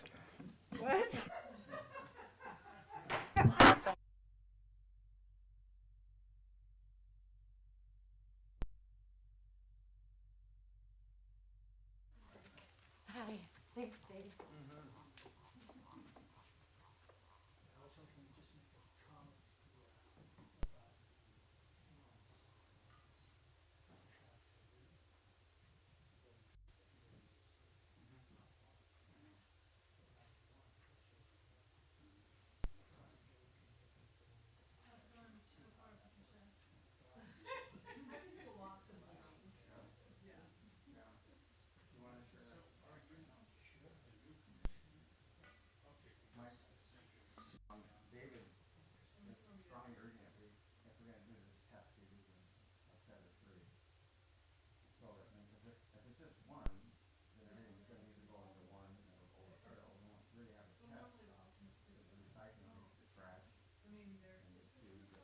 Every household has three. Every position in the park, anywhere, has three. The differences between what goes in them, you're gonna have the different weights, the sizes of garbage that's going in them. So to have one shows you nothing.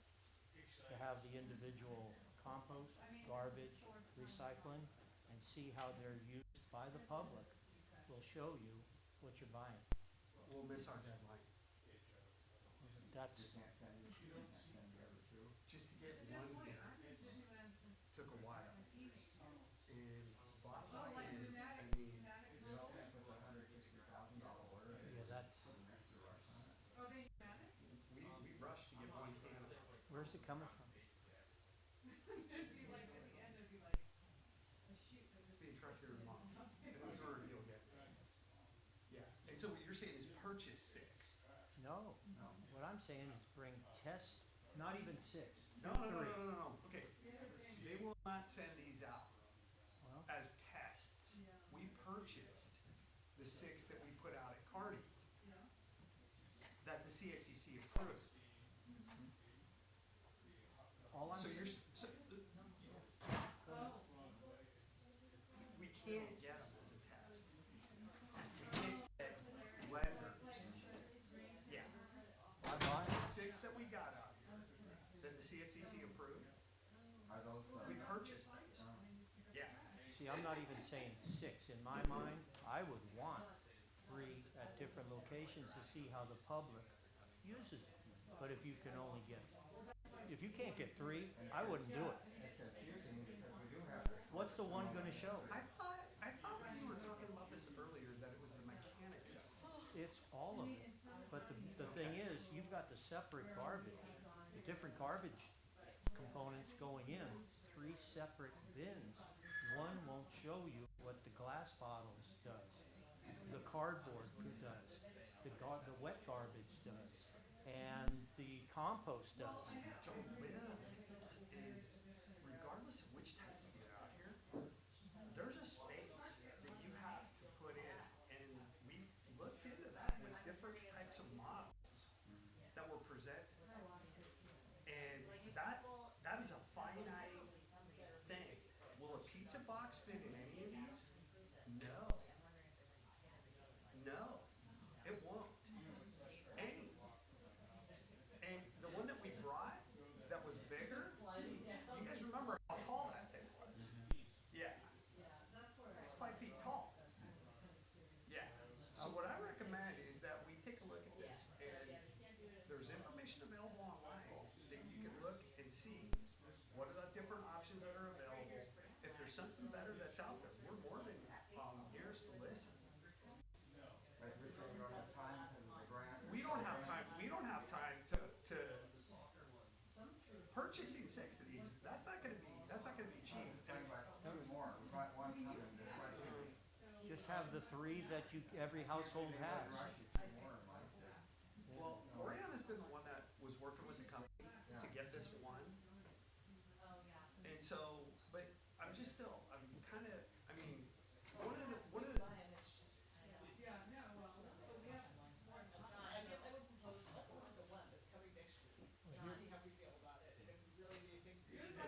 another thing too, I mean, one of the things that was brought up Charlie has to leave at 8:30, so we're just, we're hustling. I completely agree. Off track. Yeah, absolutely, because 1 won't show you what 3 will. Thank you, and thanks to everybody. Public's leaving. Bye-bye, and thank you.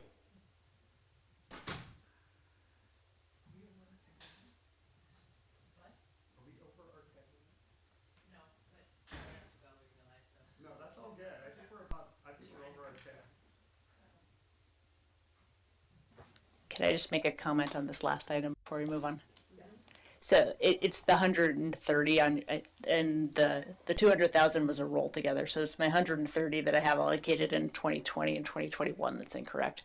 And that's just my fault because I wasn't here then and I wasn't sure what they allocated it to. So I guessed wrong.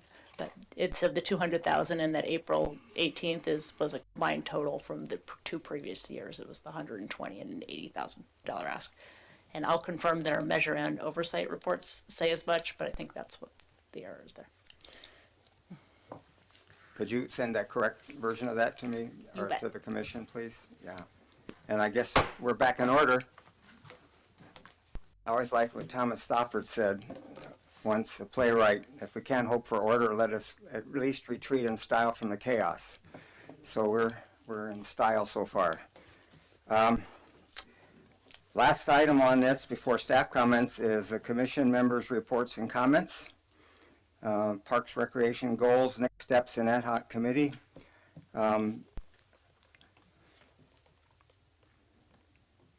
This is something we talked about. Mike called me after this last week and had some suggestions that our commission needed to set some goals and be a little more careful about next steps, as well as talking about ad hoc committees. And he's suggested that we need to know what the goals of the city council are for the next year and the next coming years. And he sent that to us today. I believe you all received that. I also suggested it would be helpful if we knew more about the Public Works work plan and needs assessment, and that's something we've talked about already, that we'd like to definitely see more of that so that we can see it ahead of time and have some discussion of not only how we're going to look at the options that we might be considering, and that shades into the goal of do we need to have more public outreach and more focus on developing a master plan going forward. So those are my thoughts about it, and I'd just like to welcome any discussion from our commissioners here. What kind of goals and next steps do you think are most important for us to make progress here? And some of it continues the discussion we've already had, but I'd welcome your thoughts and suggestions. Well, one thing comes to mind is the outreach to the community and getting input. Because if you're not aware of these commissions and what the questions we're asking and looking to ask, you'd have no clue any of this goes on. Similar to the ad hoc tree committee. Unless you went out and looked at trees that people want to remove because it's destroying their sidewalk, you have no clue about that because it's not in your experience. So I think one of our goals would be how to engage with the community and get and receive feedback.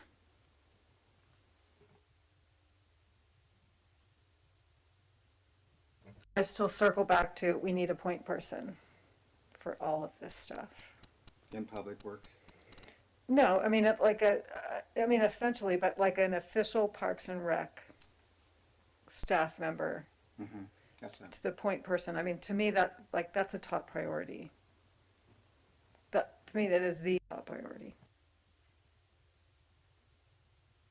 I concur with that.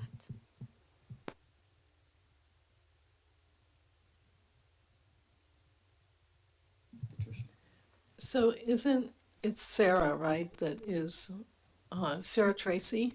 That is like doing the website and stuff like that? And is there a way to facilitate her getting as much information as possible? Or are you guys doing that? Like, you're already doing that. So, do you guys know about her? Okay. Okay. Could we use the Index Tribune to, I mean, they're writing about these stories about trash cans anyways. Presumably there's going to be something about Olson Park. Why don't we think about using that to our advantage in our effort to gain community input by preemptively giving an email address that people can send in, up to 500 words of comments on various subjects that we, that are, I don't know, I'm just brainstorming right now, but. Yeah, and just a couple of things that are options to the commission.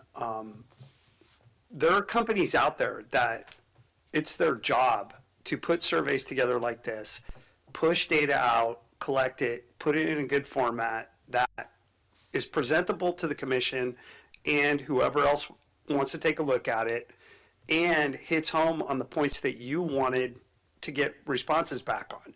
They know the questions to ask. And put the city of Sonoma with current staff can do some of this, as we proved today when Sarah sent out the email on Olson Park and requesting information from people. So we have the bandwidth to do a little bit of this, but if we're talking, and I mean, again, we want to always differentiate between Parks and Rec, because those are two completely different beasts. And if we want to have somebody facilitate getting us information on Rec, I think that we could look into doing that. If we want to facilitate having, and you know, consultants are a good thing because they come in for a specific portion of work and you pay them the money and then they're gone. And there's a lot at stake. A lot of decisions need to be made. You're talking about bringing on an employee. And so there's a lot of different options here. And, you know, Councilmember Lennon, just segueing off of what you said. I have a comment about that. I think you're right. I think it's essential that someone who does this as, you know, their profession is involved with the outreach, because one of the things I learned when I was on the board of the health center is there's a huge segment of the Latino community that doesn't use social media. They like radio. So even, I mean, they love radio. That's how they get a lot of the word out. So someone who's familiar enough with our community getting the word out. I'm also trying to remember how we learned about, remember when they were gonna, when they did change Broadway into 2 lanes and big bike lanes? Jesus, take the wheel. But I'm trying to remember how we got those communications about vote for voting. Does anyone recall? I think Remember we voted on what we Index liked? Tribune did it, I'm pretty sure. Yeah. I feel like I got something personally, but maybe it's because I live on Broadway. But in any case, a pro for sure. In order to really reach all demographics, we would need a person who knows how to do that. Yeah, and we wanted to find our demographic. Is it the city or is it the Springs and the city? Yeah, and so, and you know, these are the critical decisions, as far as I'm concerned, that need to be made by this group. Is let's get this thing on track. Let's figure out a succinct scope of work, and move from there. What blows my mind is that we're starting from go here in so many ways. Yeah. This is a brand new commission, okay? And don't put too much pressure on yourself. We are not starting from go, and in a year that's going to be apparent. Because if we're starting from go, then a year we don't have much to show, and I don't think that's going to be the case. I guess what I mean is the city in some ways is starting from go in knowing how to reach the community. Maybe there's someone who already knows that. Like, what are the ways that are best to reach our community in general? How do we communicate with our community? And all these other things. You're like, why don't we already know what the community wants? I'm taking those one at a time. We have the facility right now. Sarah had her community partners meeting today. That covers the entire Springs. She's very keyed in to the community, the greater community. And I think the fires put an emphasis on, it's not just the city of Sonoma in the valley here, because the response that was required to address all the needs of the valley was important. And some of the things that I've been talking about with Mark Linder, the interim city manager, and with David is the importance of those relationships and preserving them, because we don't want to go backwards in that. So we do have facilities for reaching out to these groups, but trying to figure out, this is, we're talking about Measure M money. That is for the city of Sonoma and to be spent within our region. However, we have this entire Maxwell Park out there that is more for the valley and set up to take people from the north, people from the south. There isn't the line right there at Verano Avenue where people are going to stop people from the city are going to be using that. And so just continuing that valley-wide perspective. Yeah. So should we come up with the survey questions? I mean, it sounds like Sarah has the ability to reach via community partners the demographics that we're looking for, at least subsections of each demographic that we're looking for. Why don't we start with a survey that we're interested in? Or is that just too tactical? I would say we could probably brainstorm, all we want, but unless we have a person who's going to run it, that person probably could guide us on how to do it. True. Sarah's actually pretty good at that. She knows how to do surveying. She does not a professional, but if you guys were interested in trying to put something together yourself, she has a lot of skills in how to get it out and input on what to put in it. I would be happy to volunteer for an ad hoc meeting, committee, whatever, to talk with Sarah about the process and then bring that back to pros at our next meeting to share what we learn, if that's something of interest to the commission. Yeah, I like that idea. I think, did you say Sarah's working with the Springs now? She works with community partners all up and down the valley. So, but is she there's a city and there's the county, so is she a city public employee or is she? She's a city of Sonoma employee. She's our PIO, public information Yeah. officer. She's a management analyst, but she handles a lot of different things. And she is a city employee, and one of her duties is to communicate and coordinate with our community partners in the valley, because like fish doesn't stop at the city limits. Right. Yeah. Yeah. And so she doesn't stop there either. Yeah, and I mean, SOS was on the meeting today. I can't remember if the fire department was there or not, but it's all the community partners. So I think that, the idea of having an ad hoc committee work with Sarah and see if the next step should really be to have a consultant that knows more how to structure a good community survey. I mean, we can try and do it, but if we don't get it right, how much will we really learn? So there may be, and so I'm thinking, could we use some Measure M money for a survey and also ask the county, since we'd like to survey the city and the Springs, what their sense of what the needs are, so they could do both at the same time, but have the county Measure M money from Susan Gorin kick in for that. Is that a possibility? I think it's very optimistic and I'm on board. Good. Any other thoughts? So, the Historical Society has one of those people on our board that's working on a survey for our members. And it's not so much the questions, it's the what information you want. So I think that we can look at what information we need, not how to structure the questions, because a professional person is more adept making that a neutral question where you're not trying to guide the answer in any way. Good. But is continuing with the Potrero report a first priority?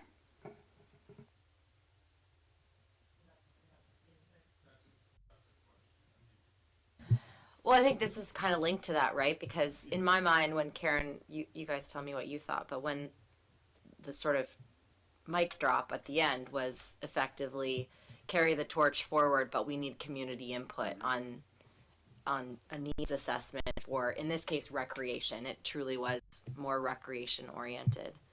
And so I think this puts us on that path if we can figure out a way to figure out what we're trying to learn from the community and then professionally do a survey. That's probably the next step. It's not a master plan like No. John has described, but it's, It's a step forward. it's a step forward to continuing into phase 4.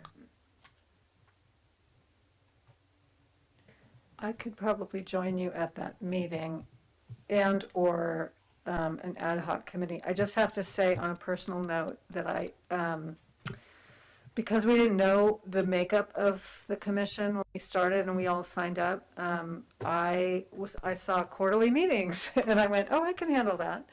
But I have Yeah, 2 same. jobs and 4 volunteer jobs. And there's a real limit to how many ad hocs I can go into and how much I can do. And that's just the fact. I'm in the same boat. I Yeah. hear you. Yeah. So there may be many times when I don't raise my hand to an ad hoc proposal. It's just a fact. I'm not retired. I mean, like, we have 25 or so volunteers at the Overlook Trail. 2 of us are not retired. So, and do a lot of the work. So it's just what happens in these situations, I know. So what I'm hearing is that there's an interest here for an ad hoc.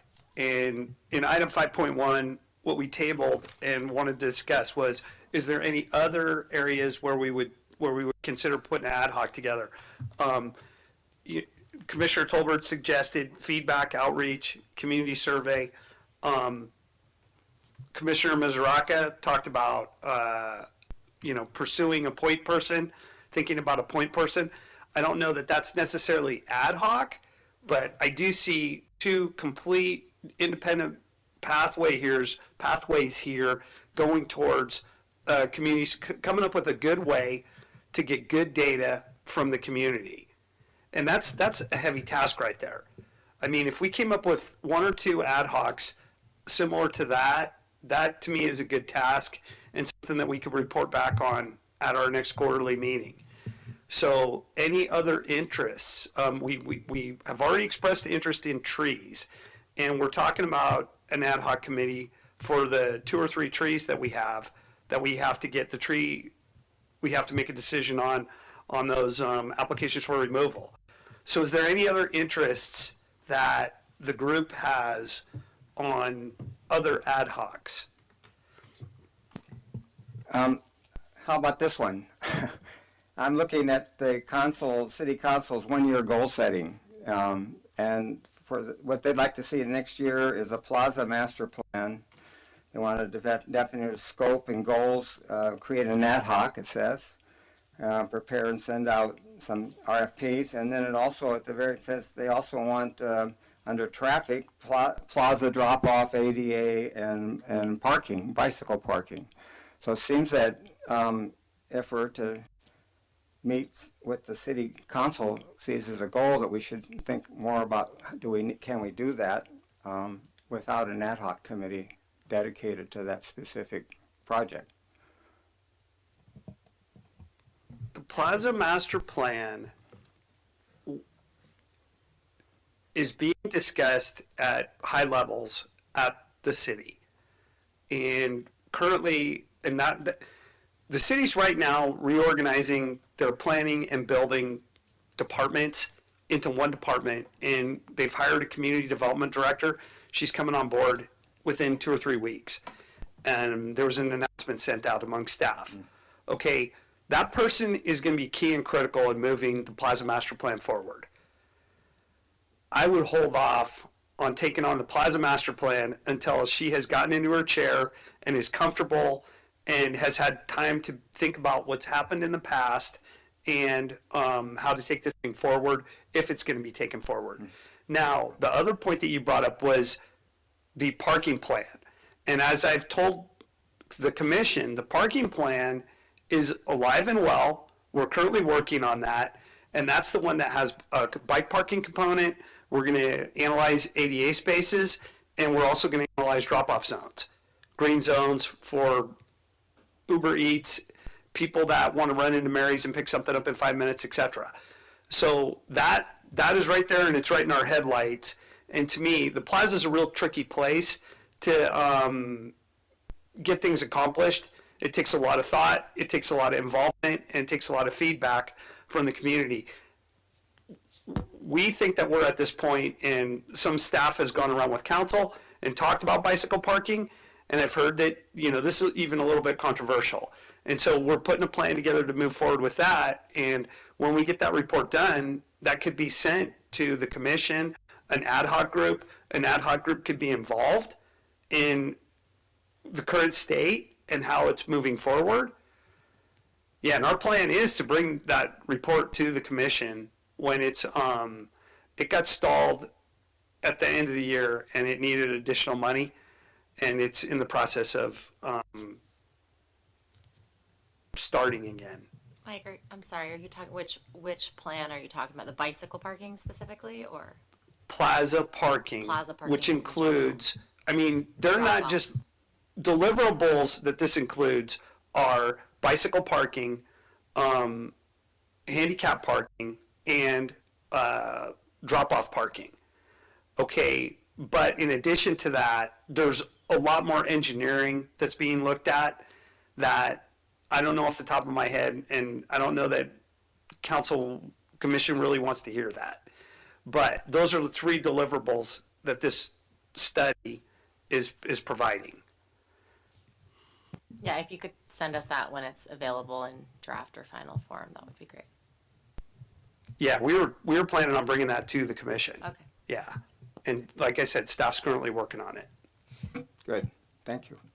And John and Charlie, I think maybe the tree committee, just going back to our earlier discussion earlier in the day, clearly it's going to be a individual ad hoc for every time new applications come in. So why not have that be the tree removal committee? And addressing the tree canopy in the city can be its own thing, whether that's ad hoc or not. Mike, it's blurry, but perhaps that can be something that is tackled separately so you don't convolute the two and, because we can set up as many ad hocs as we want, correct? Yeah. Yeah, and just regarding the any other committee setup, my understanding is that the commission should be one commission, its pros, and any other committees. And this is open for discussion, but one of the things that I talked about early on are different vehicles that we could use for taking on different activities. One of them is an ad hoc. It could have, and like I was reading from the correspondence the attorney sent me today, that can have 2 members of the commission on it, the arborist not included, and basically that group has to have a succinct, that should be blessed by this commission when it gets set up, has to have a succinct scope of work that has an end date. And so here again, Commissioner Lennon, this is a great suggestion. Let's come up with something that isn't part of the tree removal ad hoc, that is succinct, that a couple different members, if the commission wants to do this, that a couple different members of the commission could be part of and report back to the group. And so coming up with that succinct scope of work tonight and creating that ad hoc could be a next step. Yeah, I very much like that idea, and I think what I'd like to suggest is that this next meeting we're having Tuesday, which is mainly to focus on this presentation on the Milwaukee Dense Forest Project, and then it's still a brainstorming session to see if we can come up with a specific work plan, goals and work plan with a timeline, and bring it to you for endorsement as an ad hoc city forest canopy tree committee, something. Canopy committee, yeah, and keep this, rename this other one the tree removal applicant. Yeah, tree removal replant. Removal assessment. Yeah. Otherwise, it sounds like we want to remove Yeah. trees. So Yeah. that. And so what I believe I heard is that we can have, we want to set up 3 different ad hoc committees, and I'd like one of the commission members to propose a specific language for each one. I know we've already, didn't we earlier authorize the tree, Commissioner Tolbert, can you correct me on the name again? Tree removal assessment. Tree Removal Assessment Committee, I believe that one's already been authorized. We had a vote on that. And so what we want to do is we want to come up with specific language for the 2 different ad hocs and try to determine who's going to be on them for the survey and reaching out, community outreach ad hoc, and then also specific language about what the tasks are going to be for the tree canopy, the dense forest project. Yeah, and the title isn't as important as the scopes of work. Yeah, so Go for it. whoever could lead that up. Your motion?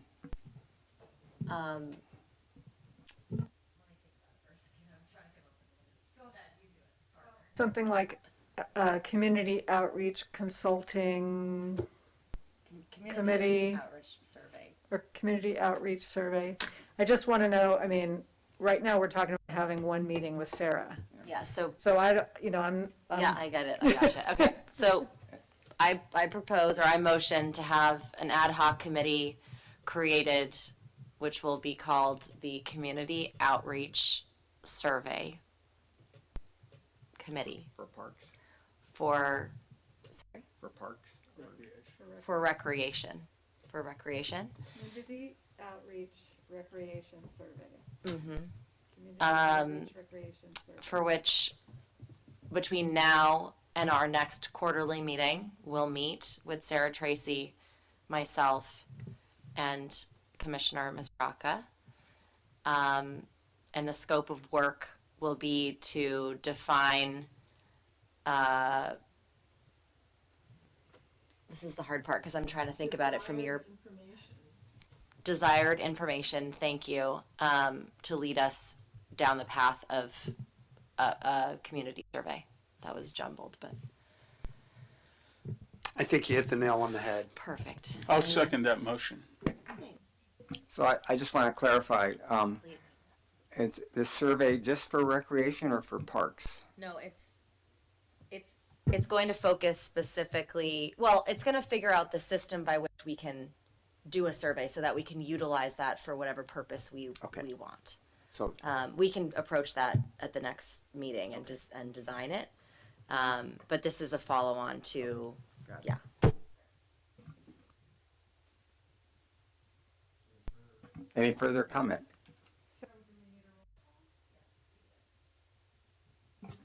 Chair Donnelly, Aye.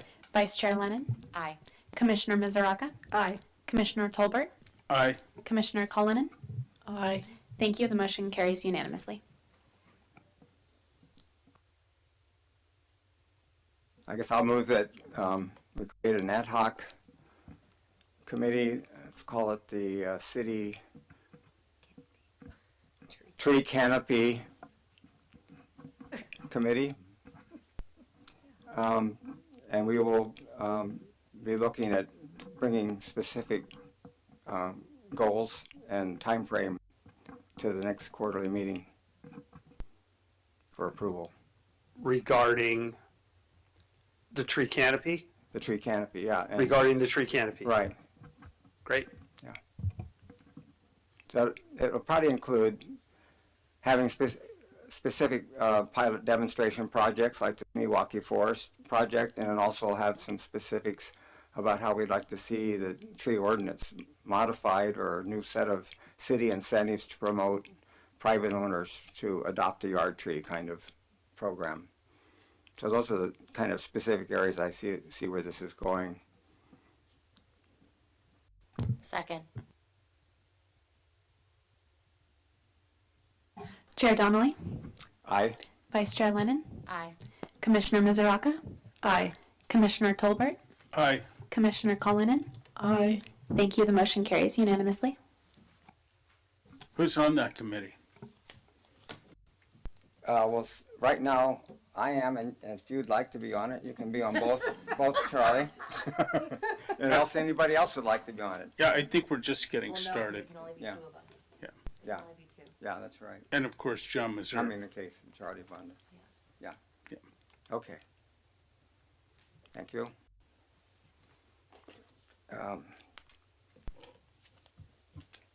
We're up for staff comments and announcements. I Yeah, I was going to give you guys an update on those parks things, but I think we've covered all of them. The only one that comes to mind that's going to be a big one and it's going to come here this year is we have a task order with the landscape architect to look at doing a park on Fifth West and West MacArthur in that lot there. And we don't know what that's going to look like, but we have quite a bit of park and lieu money from the Mockingbird and the Hummingbird developments right there to do something. Yeah, and we don't know what, but the landscape architect will be coming forth to bring design proposals here, so that'll be here, and it's in my budget. But that'll be a big thing. We're kind of going to tackle it after we do Olson, and then we're going to tackle Sonoma Oaks, and then we'll do that one, just not to overload her too much. But I know there's a lot of interest from the mayor to move that forward. So. And all of that funding is coming from just those development kickbacks. None of it is coming from Measure M or any Nope. general fund. It's 100% park and low. Well, it's free money. Let's put a park there. That's great. I have a quick question for you or comment to you, Oriana. I would like to know going forward what it would cost to deal with the Montini fuel without using animals. Like how much would we save by not using the animals? I don't think that we would save anything. When that gentleman came and looked at the fuel reduction behind the house at the entrance there, we talked about him giving me some pricing to do fuel management only in the whole preserve, specifically kind of like you'd suggested along the trail, because that seems like the largest risk that isn't currently being managed. And I owe him like linear feet of trail so that he can come back with a price. But he's about $4,000 a day, and he can do about, I think he said, a mile a day, so something around in that range. I think that seems too cheap. So let me get paid. Yeah, but that I would like to know that number so we can kind of look at how we want to structure a contractor on Montini going forward.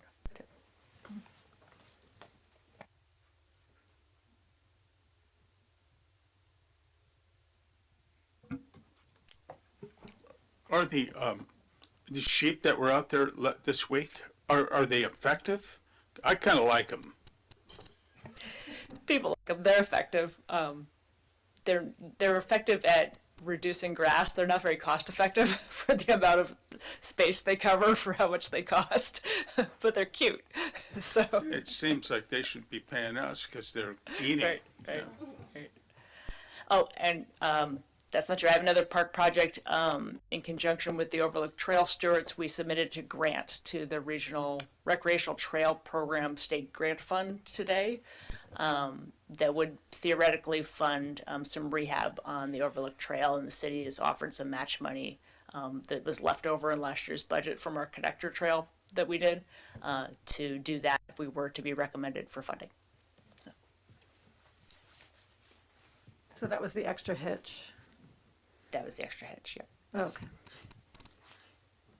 For clarification, when we did the Overlook Trail, it was supposed to be 5 hitches, and some of their staff quit, and they'd already done the trail and they'd already done our kiosks, so I was like, I'll take it cheaper, but we had it budgeted for more. So. Any other staff comments or commission comments? Yeah, that's it for me. I've given you all my comments already. Well, I'd like to close by welcoming Patricia to the commission. I hope you'll stay with us now that you've survived the first meeting. That's pretty, and thanks to all the commissioners. And Jared, I'm always curious if you have any special interest now that you've been through a couple of meetings, or anything where you'd like to be more involved? I mean, for the most part, I'm enjoying what's here. Mhm. For special involvement, I was really looking forward to the skate park meeting today and seeing what that was on. Mm-hmm. Yeah. I've gone there a lot, and that's what I was really I'm really sorry, interested yeah. on today. So Yeah. that's what I was really looking forward to. Well, But that's scheduled for next quarterly meeting, right? Yeah. yeah. Okay. September. And sorry, John. Could you remind us when the next meeting is, just so we understand the timeline? It's on my calendar, but September 13th. okay. So we've got quite a while between now and then. Yeah. We should think about that if we want to do another one. you raised a question about we want to do something between now and next meeting. I'm going to be in Idaho most of the summer. So I was going to ask you as vice chair if you're here locally to be the contact, but does anybody else want to meet or able to meet during the summer or September? I do think after July 19th meeting, right, when you're, sorry? July 8th, the Olson one? Or the budget? No, city council. City council, yeah, okay. Is July 19th. If there was an opportunity for us to discuss, I guess I have to give it more thought in terms of like what is impacted by that city council meeting, but if there was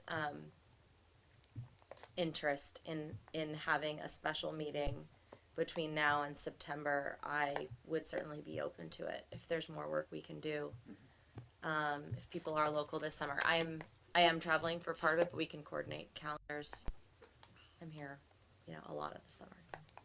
So. One thing we have to keep in mind is we have that attendance requirement that includes special meetings, correct? So, looking forward for the rest of the year, if you can't come to a special meeting, we have to make sure I could come by Zoom. it doesn't It doesn't count. That doesn't Voting. count? No, That's right. yeah. That's It, Mr. Bain ran. it can count. Oh, It's just, there's a process. It can count, and this is an evolving thing. A lot has changed since COVID, and it'll probably change again. But it can count. One of the things that we presented to Commissioner St. John Bain was there is a process, but it takes some time and it's lengthy, and yeah. And then also, we do have 3 ad hocs that are going to be working between now and September.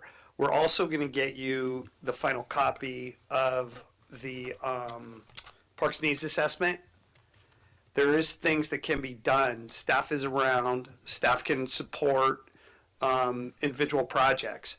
So there are things that can be done between now and September. And here again, we don't have to make up our minds tonight. If we decide a month from now that we want to have a meeting, we can facilitate that. That's a couple of emails sent out, syncing everybody's schedule, and coming up with availability of the room.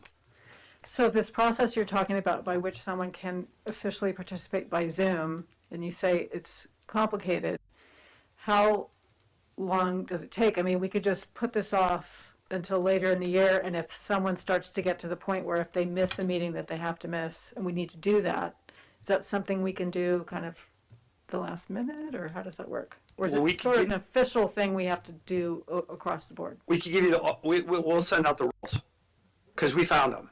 Okay, great. Yeah, so we'll forward you those rules. just generally, are the rest of you around this summer or traveling, or you 3? Okay. Ish. Officially, that I've got a big work thing this summer, so. Okay. Yeah.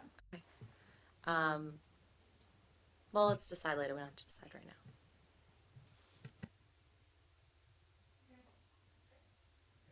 So special thanks to Mike and Oriana and Monique. Welcome for joining us. I was mentioning to Mike the other day, I know you often call us commissioners. We refer to you by your first name, and I said I don't want to in any way imply. Oops, sorry, free to call us by our first names too, as far as I'm concerned. But anyway, we admire and respect all that you're doing and helping us with, and thank you for it. Yeah. Hey, and it's two-way here. This is a great commission to work with. I appreciate all the hard work. We're here to help out and assist and hopefully guide. And, if Kathy's here and she calls Commissioner Tolbert by Charlie again, that's just, I just want her to be excused for that.